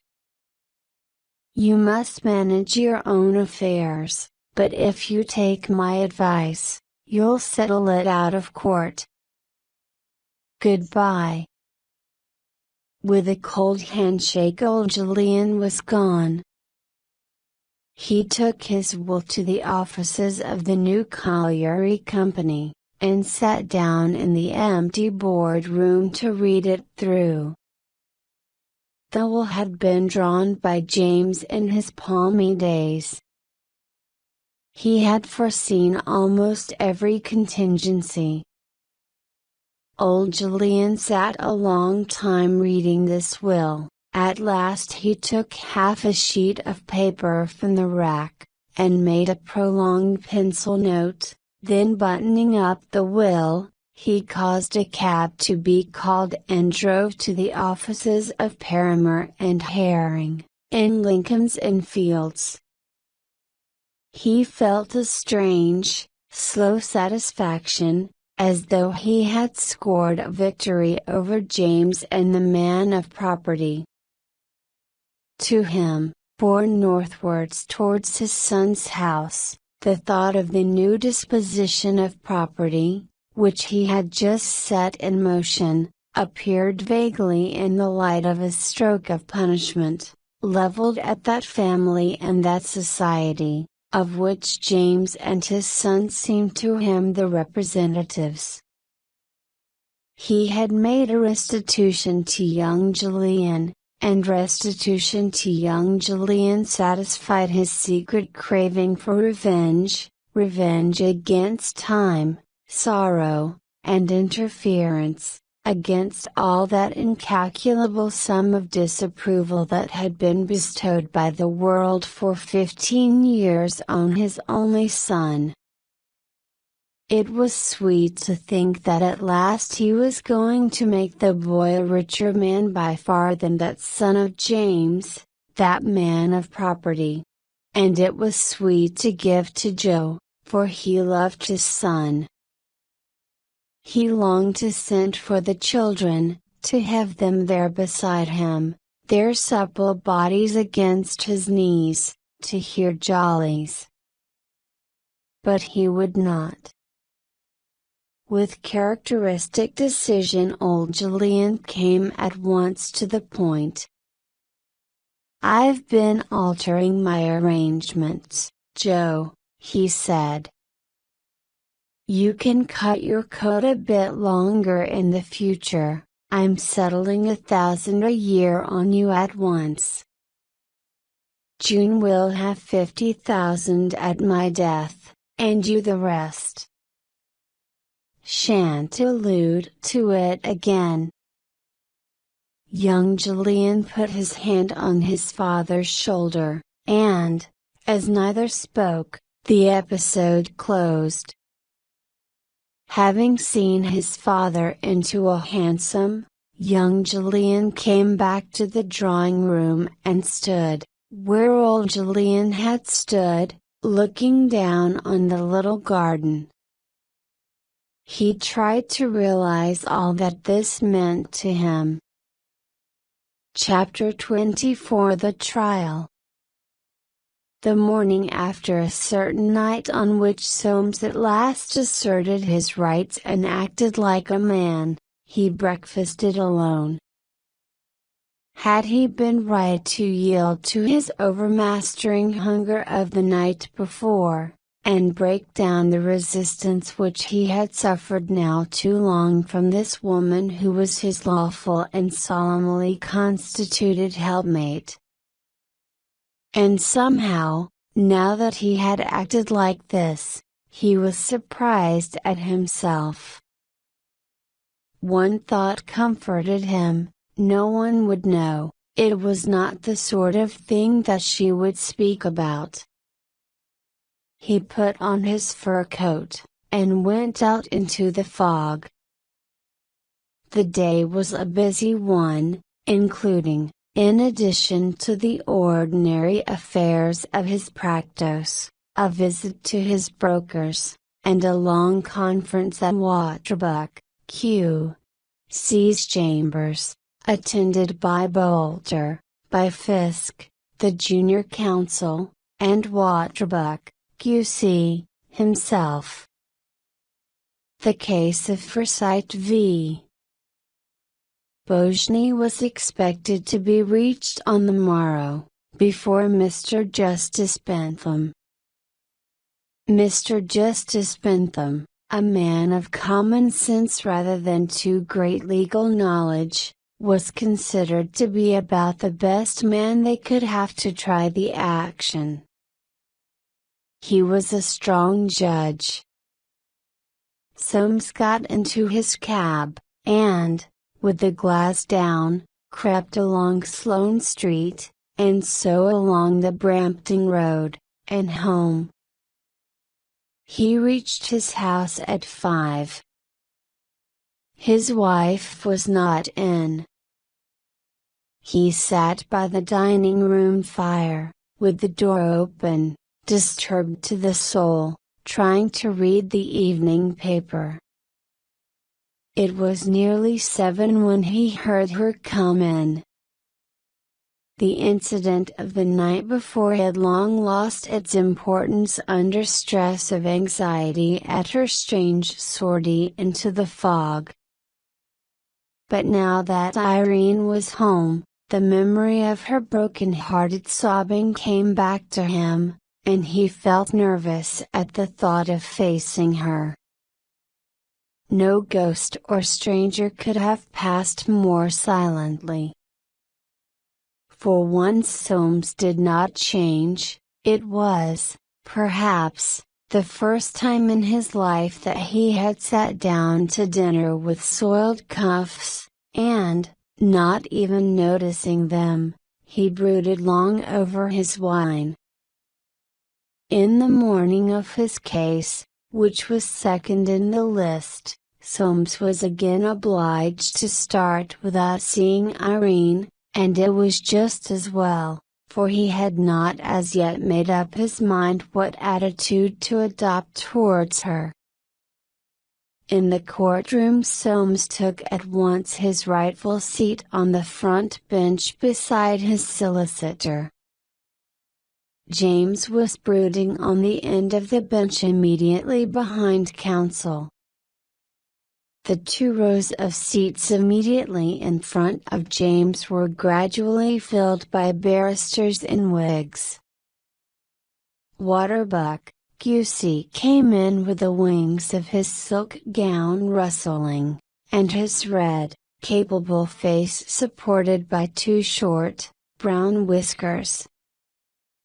Waterbuck had barely screwed round on his elbow to chat with his junior before Mr. Justice Bentham himself appeared. Bojny was not in court, the case having been called on.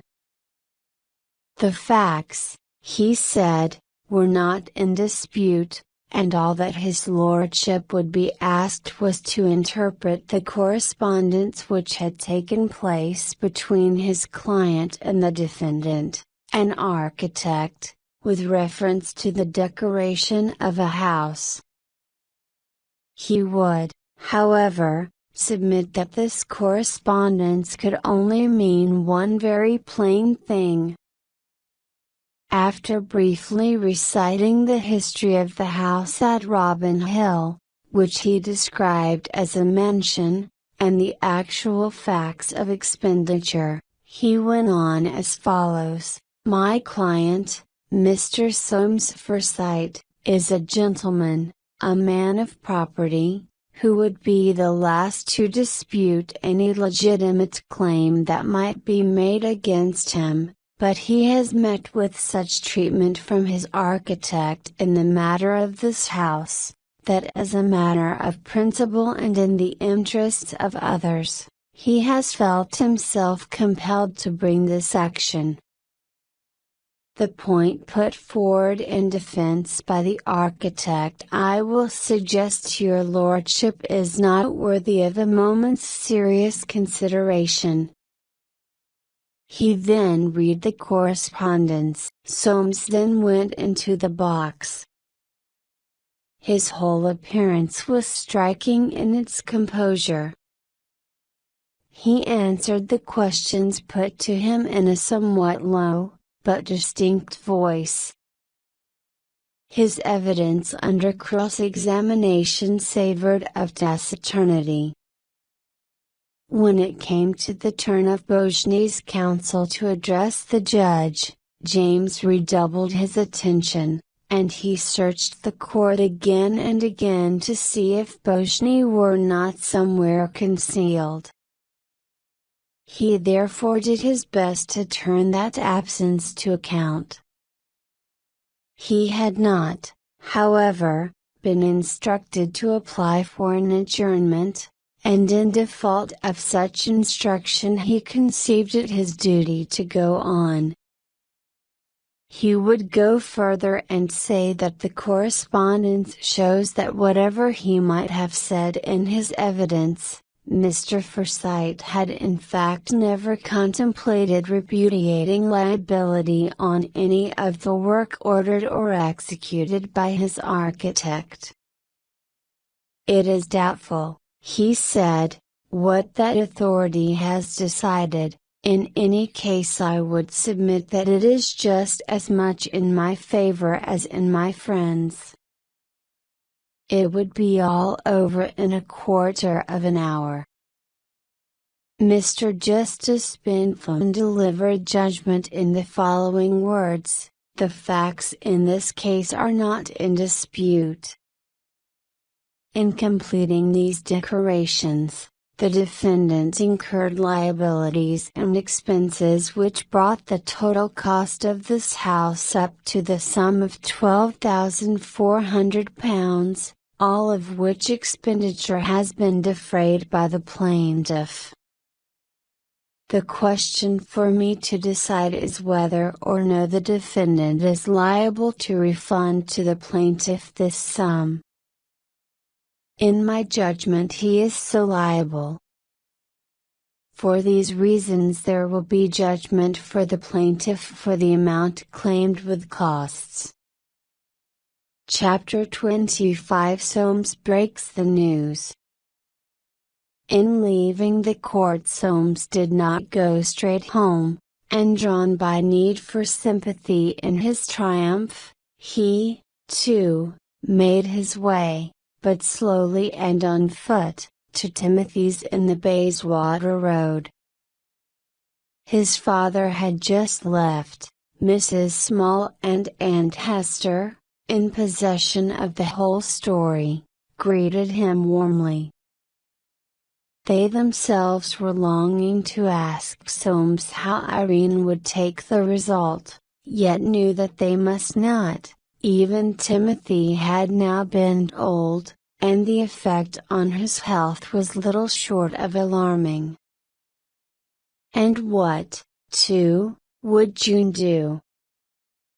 This, also, was a most exciting, if dangerous speculation. But Soames gave them no help, sitting with his knees crossed, talking of the Barbizon school of painters, whom he had just discovered. Soames just answered that he did not know, he thought they should be moving soon. He rose and kissed his aunts. Aunt Julie rose to the full extent of her more than medium height, and said, "It has been on my mind a long time, dear, and if nobody else will tell you, I have made up my mind that I think you ought to know, dear, that Mrs. McAndrew saw Irene walking in Richmond Park with Mr. Bojny." He had flushed the peculiar flush. "Mrs. McAndrew is a cat." Without waiting for any reply, he left the room. But he must decide, fix on some course of action before he got home. The maid Bilson was in the hall and told him that Mrs. Foresight had left the house about noon, taking with her a trunk and a bag. Suddenly recollecting that he must not betray emotion, he added, "What message did she leave?" And noticed with secret terror the startled look of the maid's eyes. "Mrs. Foresight left no message, sir." "No message, very well, thank you, that will do. I shall be dining out." Struggling into his fur coat, he ran downstairs and out into the street. He reached the Bojnys' house without knowing what he should do if he did find her there. He went up with a dogged, white face. The top floor was unlighted, the door closed, no one answered his ringing, he could hear no sound. He was obliged to descend, shivering under his fur, a chill at his heart. Hailing a cab, he told the man to drive to Park Lane. The butler asked whether Mrs. Soames was in the cab. The master had told him they were both expected to dinner. Soames answered, "No, Mrs. Foresight has a cold." It seemed to Soames that the butler was looking curiously at him. He went upstairs, where he found his mother. "Have you brought Irene?" Soames shook his head. "No," he stammered, she's left me." James had turned full towards his son, his face looked older. "Left you?" he said. "What do you mean, left you? You never told me she was going to leave you." Soames answered surlily, "How could I tell? What's to be done? What's the good of asking me? Nobody tells me anything, and then they come and ask me what's to be done, and I should like to know how I'm to tell them. There'll be a scandal, I always said so." And Emily's voice, calm, rather contemptuous, "Come, now, James. Soames will do all that he can." And James, staring at the floor, a little brokenly, "Well, I can't help you, I'm getting old." "Don't you be in too great a hurry, my boy." A decision having been come to not to speak of Irene's flight. At 10 o'clock Soames left. There was a fire too in his dressing room, but her room was dark and cold. It was into this room that Soames went. He made a great illumination with candles, and for a long time continued pacing up and down between the bed and the door. Chapter 26: June's Victory. June had waited for her chance, and when it came, she took it with all the promptitude and resolute tenacity of her character. She will always remember best in her life that morning when at last she saw amongst the reliable cause list of the Times newspaper, under the heading of Court 13, Mr. Justice Bentham, the case of Foresight v. Bojny. Like a gambler who stakes his last piece of money, she had prepared to hazard her all upon this throw. It was not her nature to contemplate defeat. How, unless with the instinct of a woman in love, she knew that Bojny's discomfiture in this action was assured, cannot be told. On this assumption, however, she laid her plans, as upon a certainty. 11:30 found her at watch in the gallery of Court 13, and there she remained till the case of Foresight v. Bojny was over. At the end of the judgment she hastened down, and took a cab to his rooms. Her ring was not answered. She had now to make up her mind whether she would go down and ask the caretaker in the basement to let her in to await Mr. Bojny's return, or remain patiently outside the door, trusting that no one would come up. She decided on the latter course. It occurred to her that Bojny had been used to leave the key of his rooms under the doormat. So she entered his room. There was dust everywhere, the bed was roughly made, the room was bare even of garments. All were gone. At that moment Irene appeared. June's eyes grew steady with anger. She waited for Irene to speak. Unlike June's cheeks, her cheeks had no color in them, but were ivory white and pinched as if with cold. Dark circles lay round her eyes. June spoke first, after all. "What have you come for?" But the feeling that she herself was being asked the same question, made her add, "This horrible case. I came to tell him, he has lost it." Suddenly she broke out, "I was here first. We can't both stay here together." On Irene's face a smile wandered up, and died out like a flicker of firelight.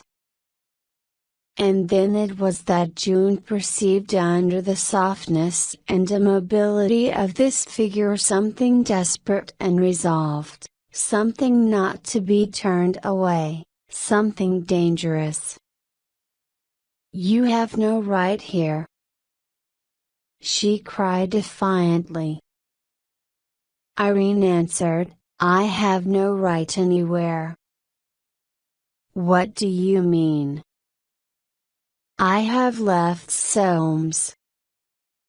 "You always wanted me to." June put her hands over her ears. "Don't. I don't want to hear anything, I don't want to know anything. It's impossible to fight with you. What makes you stand like that? Why don't you go?" Irene's lips moved, she seemed to be saying, "Where should I go?" It was nearly 4. At any moment he might come. The tears of rage and disappointment rolled down June's cheeks. "How could you come?" she said. "You have been a false friend to me." Again Irene laughed. June saw that she had played a wrong card, and broke down. "Why have you come?" she sobbed. "You've ruined my life, and now you want to ruin his." Irene's mouth quivered, her eyes met June's with a look so mournful. She turned, and went quickly out. Why had Irene gone, leaving her mistress of the field? What did it mean?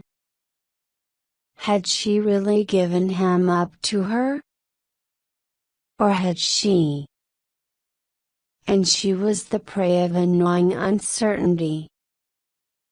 Bojny did not come. When she came home, old Julian told her that he was reconciled with her father. He would no longer live alone, or practically alone, in this great house. He was going to give it up, and take one in the country for his son, where they could all go and live together. If June did not like this, she could have an allowance and live by herself. June had not yet spoken. Perched thus on the arm of his chair, with her head above him, her face was invisible. But presently he felt her warm cheek against his own, and knew that, at all events, there was nothing very alarming in her attitude towards his news. And old Julian tried to tell her everything about her father and his new family. But he began to get alarmed at her silence. June slid down to his knee, and she in her turn began her tale.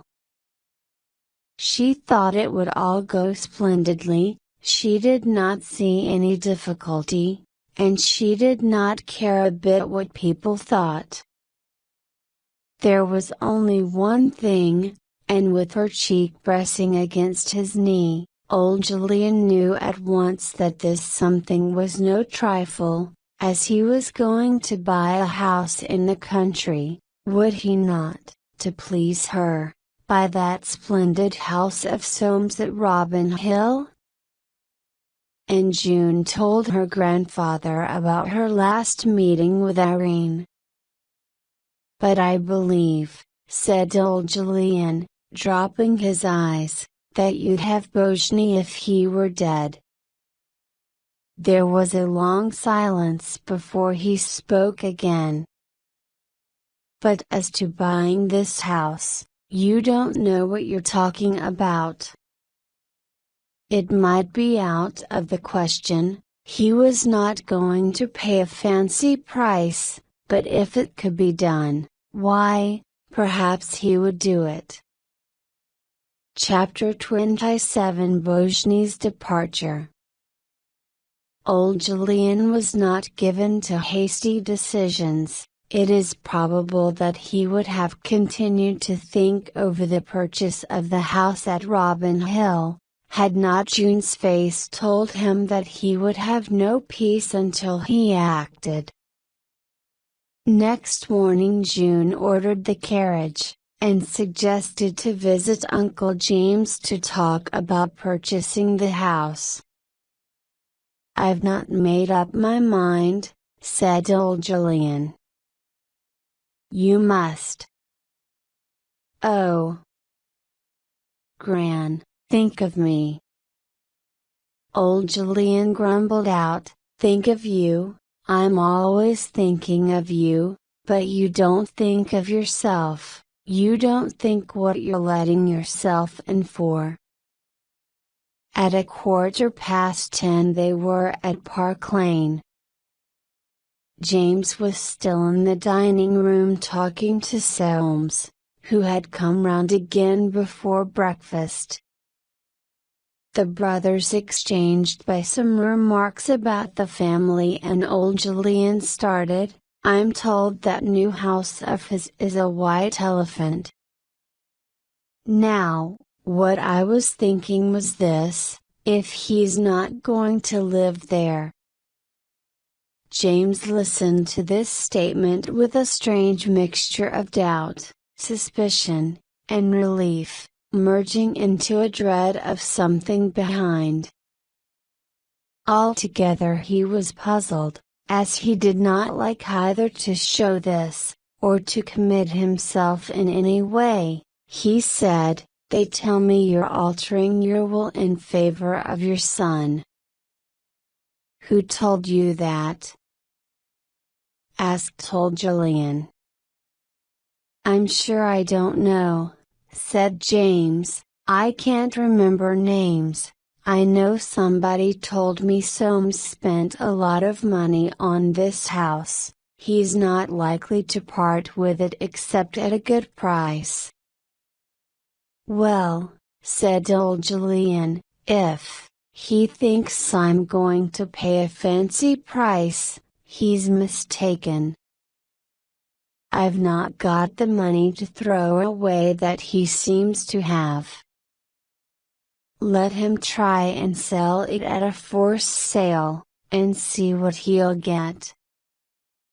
It's not every male's house, I hear." James, who was secretly also of this opinion, answered, "It's a gentleman's house. Soames is here now if you'd like to see him."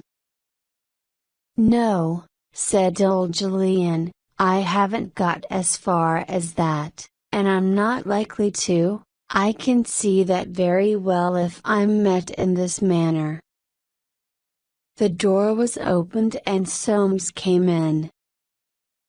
"There's a policeman out here," he said with his half-smile, "for Uncle Julian." Old Julian looked at him angrily, and James said, "A policeman? I don't know anything about a policeman. But I suppose you know something about him," he added to old Julian with a look of suspicion. "I suppose you'd better see him." At the end of 10 minutes old Julian came in.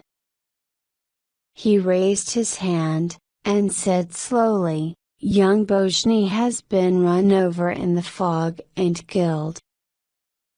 Then standing above his brother and his nephew, and looking down at him with his deep eyes, "There's some talk of suicide," he said.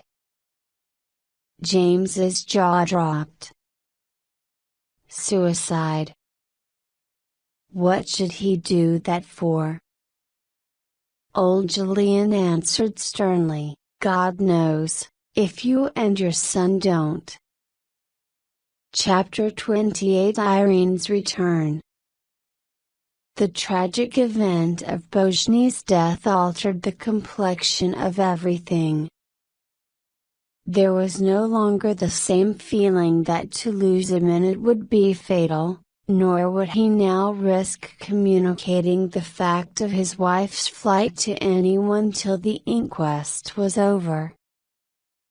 That morning he had risen early. He had made an opportunity of telling Bilson that her mistress was at the sea. He would probably, he said, be going down himself from Saturday to Monday. This had given him time to breathe, time to leave no stone unturned to find her, and he went into the city.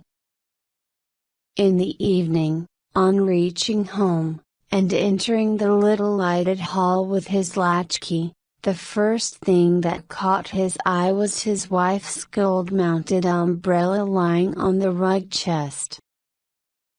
Flinging off his fur coat, he hurried to the drawing room. She did not move, and did not seem to see him.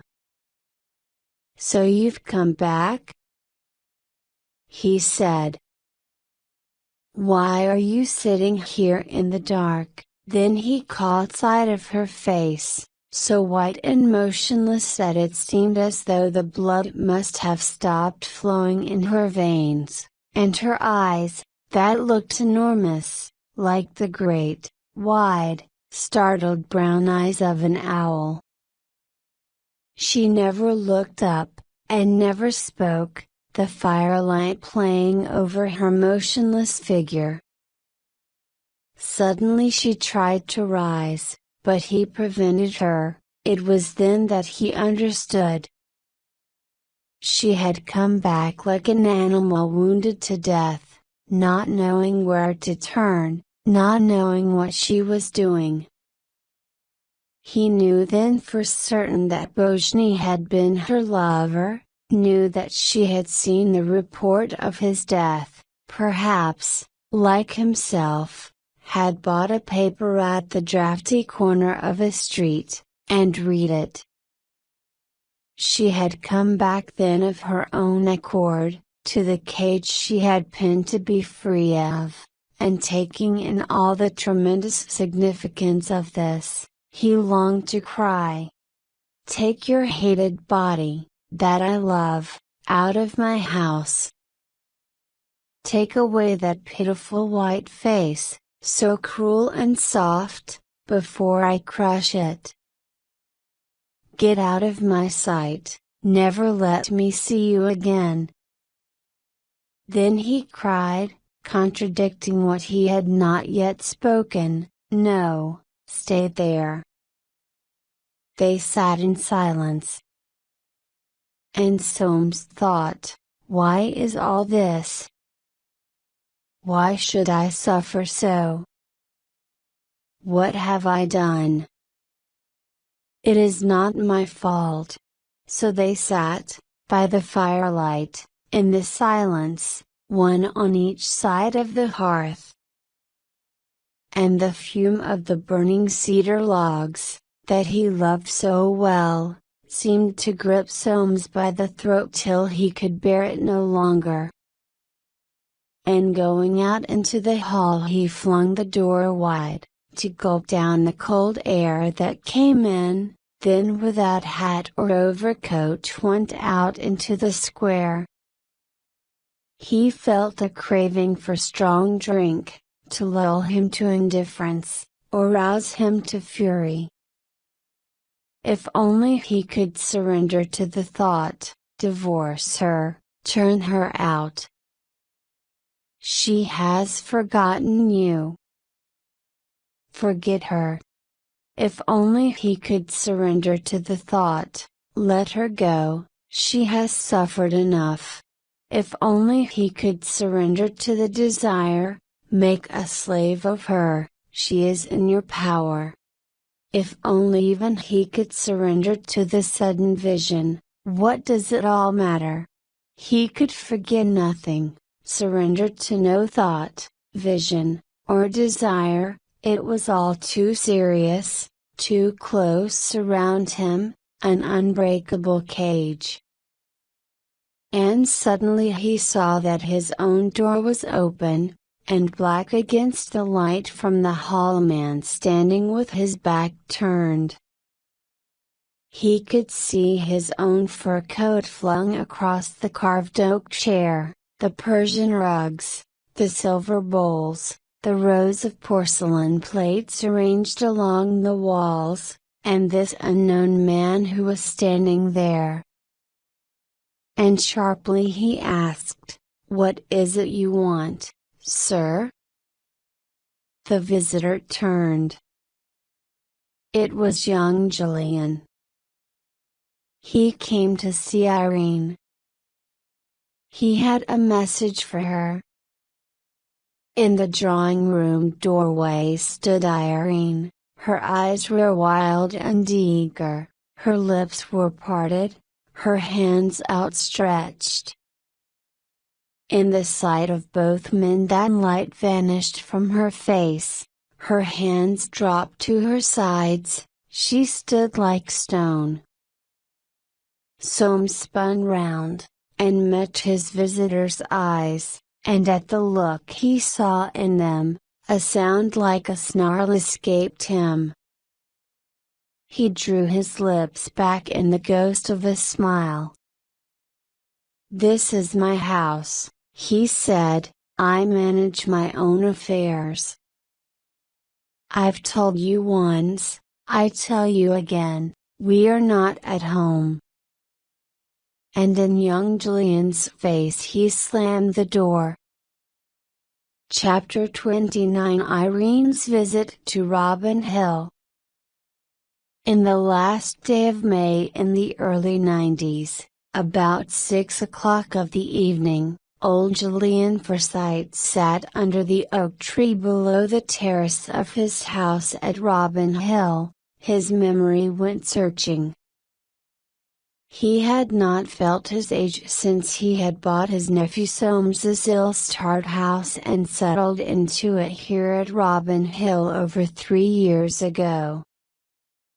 It was as if he had been getting younger every spring, living in the country with his son and his grandchildren, June, and the little ones of the second marriage, Jolly and Holly, living down here out of the racket of London and the cackle of Foresight change, free of his boards, in a delicious atmosphere of no work and all play, with plenty of occupation in the perfecting and mellowing of the house and its 20 acres, and in ministering to the whims of Holly and Jolly.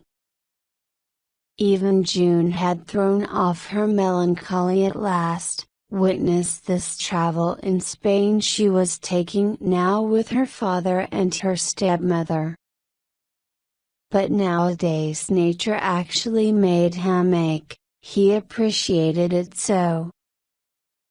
Every one of these calm, bright, lengthening days, with Holly's hand in his, and the dog Balthasar in front looking studiously for what he never found, he would stroll, watching the roses open, fruit budding on the walls, sunlight brightening the oak leaves and saplings in the coppice, watching the water lily leaves unfold and glisten, and the silvery young corn of the one wheat field, listening to the starlings and skylarks.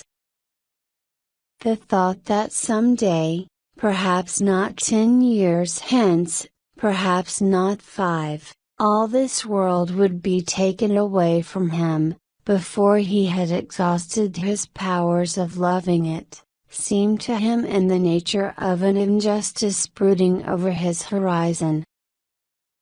And into old Julian's mind came a sudden recollection, a face he had seen at that opera 3 weeks ago, Irene, the wife of his precious nephew Soames, that man of property. That side of her face, a side view, in the row in front, had been literally the only reminder these 3 years that she was still alive. No one ever spoke of her. One day old Julian took his dog, Balthasar, for a walk. Slowly, as was their wont, they crossed among the constellations of buttercups and daisies, and entered the fernery. And then the path turned, and there was an old mossy log, and on it a woman sitting. Her face was turned away, and he had just time to think, "She's trespassing, I must have a board put up," before she turned. Powers above! The face he had seen at the opera, the very woman he had just been thinking of. Old Julian thought, "How pretty she is!" She did not speak, neither did he, and he realized why with a certain admiration. She was here no doubt because of some memory, and did not mean to try and get out of it by vulgar explanation. Old Julian said quickly, "I saw you at the opera the other night, you didn't notice me." "Oh, yes. I did." He felt a subtle flattery in that, as though she had added, "Do you think one could miss seeing you? They're all in Spain," he remarked abruptly. "I'm alone, I drove up for the opera." "The Ravogly's good. Have you seen the cowhouses?" In a situation so charged with mystery and something very like emotion, he moved instinctively towards that bit of property, and she moved beside him. Her figure swayed faintly, like the best kind of French figures. Her dress, too, was a sort of French grey. He noticed 2 or 3 silver threads in her amber-colored hair, strange hair with those dark eyes of hers, and that creamy pale face. A sudden sidelong look from the velvety brown eyes disturbed him. And he said mechanically, "Where are you living now?" "I have a little flat in Chelsea." "Alone?" She nodded. It was a relief to know that. "What do you do all day?" He said. "Teach music. I have another interest, too." "Work," said old Julian, picking up the doll from off the swing, and smoothing its black petticoat. "Nothing like it, is there?" "I don't do any now. I'm getting on." "What interest is that?" "Trying to help women who've come to grief." Old Julian did not quite understand. "To grief?" he repeated, then realized with a shock that she meant exactly what he would have meant himself if he had used that expression. Assisting the Magdalens of London. What a weird and terrifying interest. And, curiosity overcoming his natural shrinking, he asked, "Why? What do you do for them?" "Not much. I've no money to spare. I can only give sympathy and food sometimes." "You must come up and have some dinner with me. I'll send you home in the carriage." This fresh audience was precious to him. He had never become one of those old men who ramble round and round the fields of reminiscences. Himself quickly fatigued by the insensitive, he instinctively avoided fatiguing others, and his natural flirtatiousness towards beauty guarded him specially in his relations with a woman. He would have liked to draw her out, but though she murmured and smiled and seemed to be enjoying what he told her, he remained conscious of that mysterious remoteness which constituted half her fascination. He perceived a struggle going on within her, natural, no doubt, with her memories. But he wanted her company, a pretty face, a charming figure, beauty. He had been alone all the afternoon. Perhaps his eyes were wistful, for she answered, "Thank you, Uncle Julian. I should like to." These meetings became more regular. Sometimes Julian went to London, where they walked in Kensington Garden, went to the opera, and dined at the restaurant. And it was harder for him to take long walks. More and more often he felt pain to his side, but he refused to call a doctor. Calling a doctor meant recognizing his age. And Julian, although he was already 85, did not want to admit this fact. While visiting Robin Hill, Irene often played the piano. Most of all, he loved works by Chopin. To make these meetings more regular, old Julian suggested Irene to make music with his granddaughter. The young woman refused for a long time, as June was supposed to return, but still agreed. He took a liver pill, his side hurt him rather, and though it was not the liver side, there is no remedy like that. Anyone telling him that he had found a new excitement in life and that excitement was not good for him, would have been met by one of those steady and rather defiant looks of his deep-set iron-gray eyes, which seemed to say, "I know my own business best." He always had and always would. One evening after dinner he went to his study and took a sheet of paper. He stayed for some minutes without writing, then rose and stood under the masterpiece Dutch fishing boats at sunset. He was not thinking of that picture, but of his life. He was going to leave her something in his will. Nothing could so have stirred the stilly deeps of thought and memory. He was going to leave her a portion of his wealth, of his aspirations, deeds, qualities, work, all that had made that wealth, going to leave her, too, a part of all he had missed in life, by his sane and steady pursuit of wealth.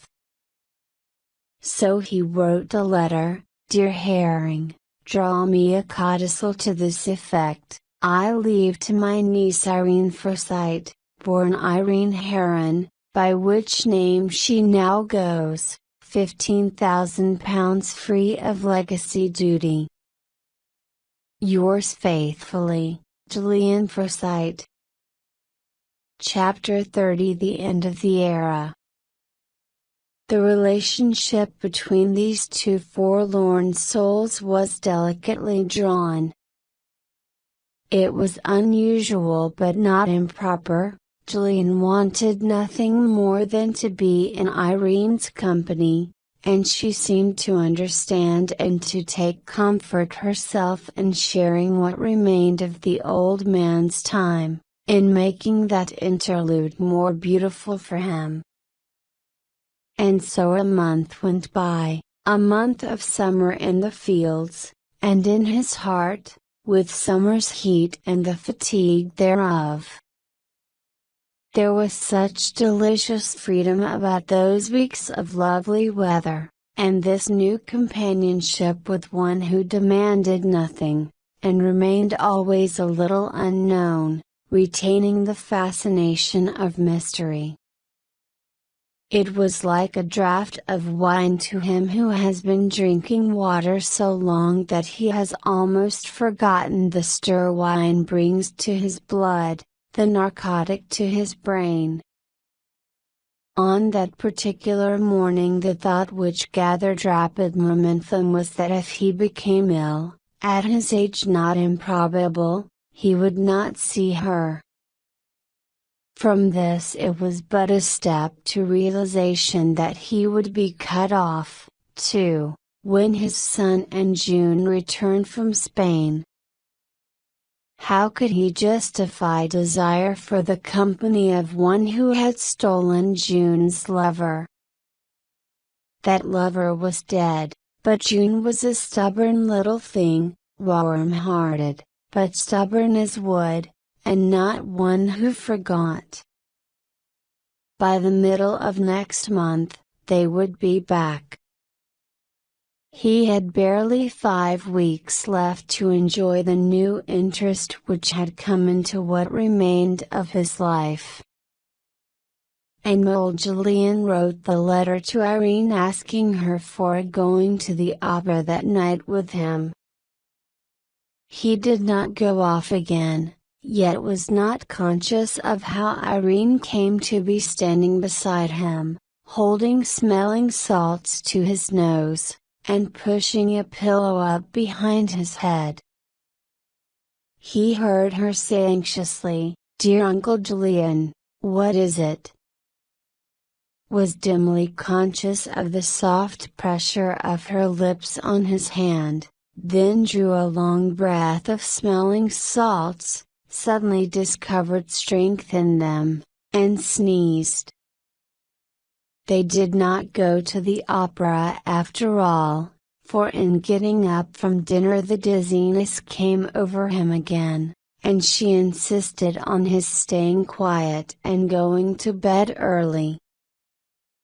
When he parted from her at the door of the hotel, having paid the cabman to drive her to Chelsea, he sat down again for a moment to enjoy the memory of her words. "You are such a darling to me, Uncle Julian." He had intended to consult the doctor about his fainting fit, but the fellow would be sure to insist on quiet, no excitement and all that, and he did not mean to be tied by the leg, did not want to be told of an infirmity, if there were one, could not afford to hear of it at his time of life, now that this new interest had come. And he carefully avoided making any mention of it in a letter to his son. It would only bring them back with a run. On the first day of the second week in July he received a letter from his son in Paris to say that they would all be back on Friday. The pleasures were all temporary, however, as the title reminded us, even the best of times still passed away. Alone again, Julian wonders if Irene was ever even there, or was she but the emanation of all the beauty he had loved and must leave so soon? The end of the story was inevitable, but that didn't make it any less poignant. So, on the eve of the family's coming back home, Irene missed her visit, but sent Julian the letter, "Dearest Uncle Julian, I can't bear to write anything that may disappoint you, but I was too cowardly to tell you last night. I feel I can't come down and give Holly any more lessons, now that June is coming back. Some things go too deep to be forgotten. It has been such a joy to see you and Holly. Perhaps I shall still see you sometimes when you come up, though I'm sure it's not good for you. I can see you are tiring yourself too much. I believe you ought to rest quite quietly all this hot weather, and now you have your son and June coming back you will be so happy. Thank you a million times for all your sweetness to me. Lovingly your Irene." That evening after dinner which he scarcely touched, after his cigar which he left half smoked for it made him feel faint, he went very slowly upstairs and stole into the night nursery. He sat down on the window seat. The moon was rising, blood red. He got into bed, and lay a long time without sleeping, trying to reach resignation, only too well aware that fretting and disappointment were very bad for him. He woke in the morning so unrefreshed and strengthless that he sent for the doctor. And suddenly he got Irene's letter with the promise to visit him. He had everything in life he wanted, except a little more breath, and less weight, just here. He would see her when she emerged from the fernery, come swaying just a little, a violet gray figure passing over the daisies and dandelions and soldiers on the lawn, the soldiers with their flowery crowns. The stable clock struck 4, in half an hour she would be here. He would have just one tiny nap, because he had had so little sleep of late, and then he would be fresh for her, fresh for youth and beauty, coming towards him across the sunlit lawn. And settling back in his chair he closed his eyes. Some thistledown came on what little air there was, and pitched on his mustache more white than itself. He did not know, but his breathing stirred it, caught there. A ray of sunlight struck through and lodged on his boot.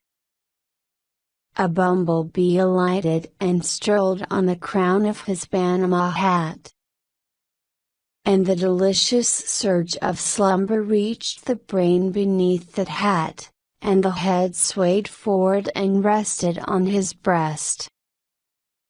Summer, summer. So went the hum. The stable clock struck the 1/4 past. The dog Balthasar stretched and looked up at his master. The thistledown no longer moved. The dog placed his chin over the sunlit foot. It did not stir. The dog withdrew his chin quickly, rose, and leapt on old Julian's lap, looked in his face, whined, then, leaping down, sat on his haunches, gazing up. And suddenly he uttered a long, long howl. But the thistledown was still as death, and the face of his old master. Summer, summer, summer. The soundless footsteps on the grass. Chapter 31 Final. The man of property in Chancery, in Timothy's house, which was a sort of Foresight exchange, there was still an exchange of family gossip and quotation of family actions. The older generation of Foresights had thinned out, there were no longer Anne, Susan, Roger who had died. Relatives could not calm down at all about the almost secret funeral of old Julian, who had died in 1892, who first had changed the family crypt in High 8, having ordered to bury himself in Robin Hill. And he had left, according to the will, Irene, the escaped wife of his nephew Soames, £15,000. Then the rights of the old Julian for the title of true Foresight collapsed once and for always. And Soames's capital was growing unusually during those 12 years of lonely life, during which he took little interest of anything. His sister Winfried had the misfortune. Her reckless husband Montague Darty had fled with a Spanish dancer. He had been previously considered a dandelion in the family. He never liked money for money and despised Forsytes for their enthusiasm for investments. Darty always appreciated the money as it allowed him to buy sensations. Winifred, whose family life for all those years was quite difficult, was in turmoil. No matter what, she was still accustomed to treat the unlucky husband as her property. What did it mean for her to stay alone at 42 years of age with 4 children? Soames referred to a sister with participation. They were both in the ridiculous position of undecided Forsytes. Such uncertainty was especially troubling for Soames that period of life. He was increasingly worried about the idea that he did not have an heir. He had already looked for a suitable option for a new marriage, the 20-year-old Frenchwoman Annette, the daughter of Madame Lamotte, the owner of the restaurant Brittany in Soho. Soames was engaged in the preparation of the divorce proceedings of the sister, and he himself did not mind to dissolve the marriage, which actually ended 12 years ago as soon as possible. Young Julian was experiencing a period of success. He was in the forefront of watercolor artists, his paintings were well bought up. June, always taking a hot part in the fate of those who find it difficult to take care of the future geniuses of the artistic world, dreamt of purchasing an exhibition salon. After his father's death, Julian was a very wealthy man. He had been a widower for several years. Pretty unexpected for him was Soames's visit to Robin Hill, who was accompanied by his 19-year-old nephew Val Darty. The young man was going to study in Oxford, where Julian's son Jolly was studying. It would be good for young people to get acquainted. From the first meeting, Val fell in love with Holly, who reciprocated with him. Soames informed Julian of his intention to dissolve the marriage with Irene and asked him to mediate in this case. Julian went to Irene, whom he had not seen for 12 years. A great impression was made on him by the noble beauty of this woman, over which time was not imperious. People who were not alive were well preserved, she remarked bitterly and readily responded to the offer of divorce. But Soames would have to initiate it. The life of both these people were strangely paralyzed, reflected Julian, as if both were in a chancery. Soames visited Irene to force a divorce case, and he was determined to admit that this woman still cared for him. He left her house confused, with a pain in his heart, with a confused anxiety.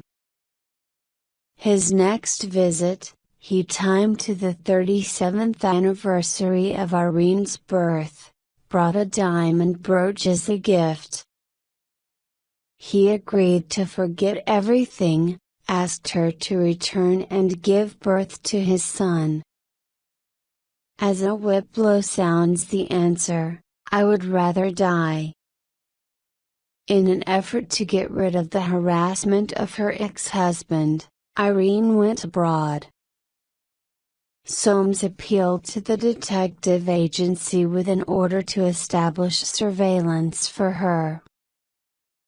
He justified himself by the fact that he could not continue to be in the web, and in order to break it, one had resort to such a vile way.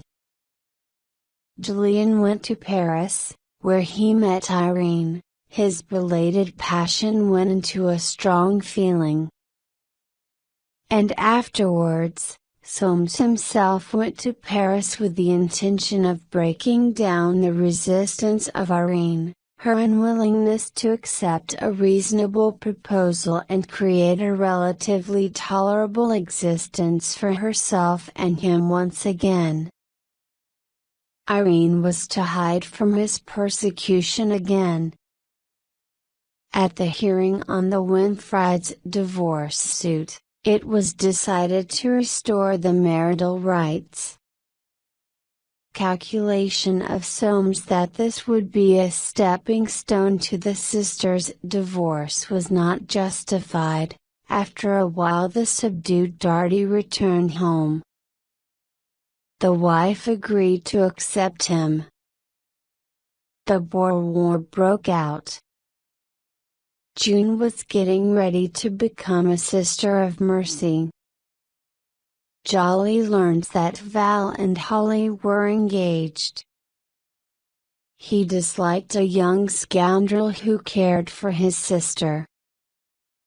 To prevent this alliance, Jolly tipped Val to volunteer for the front too.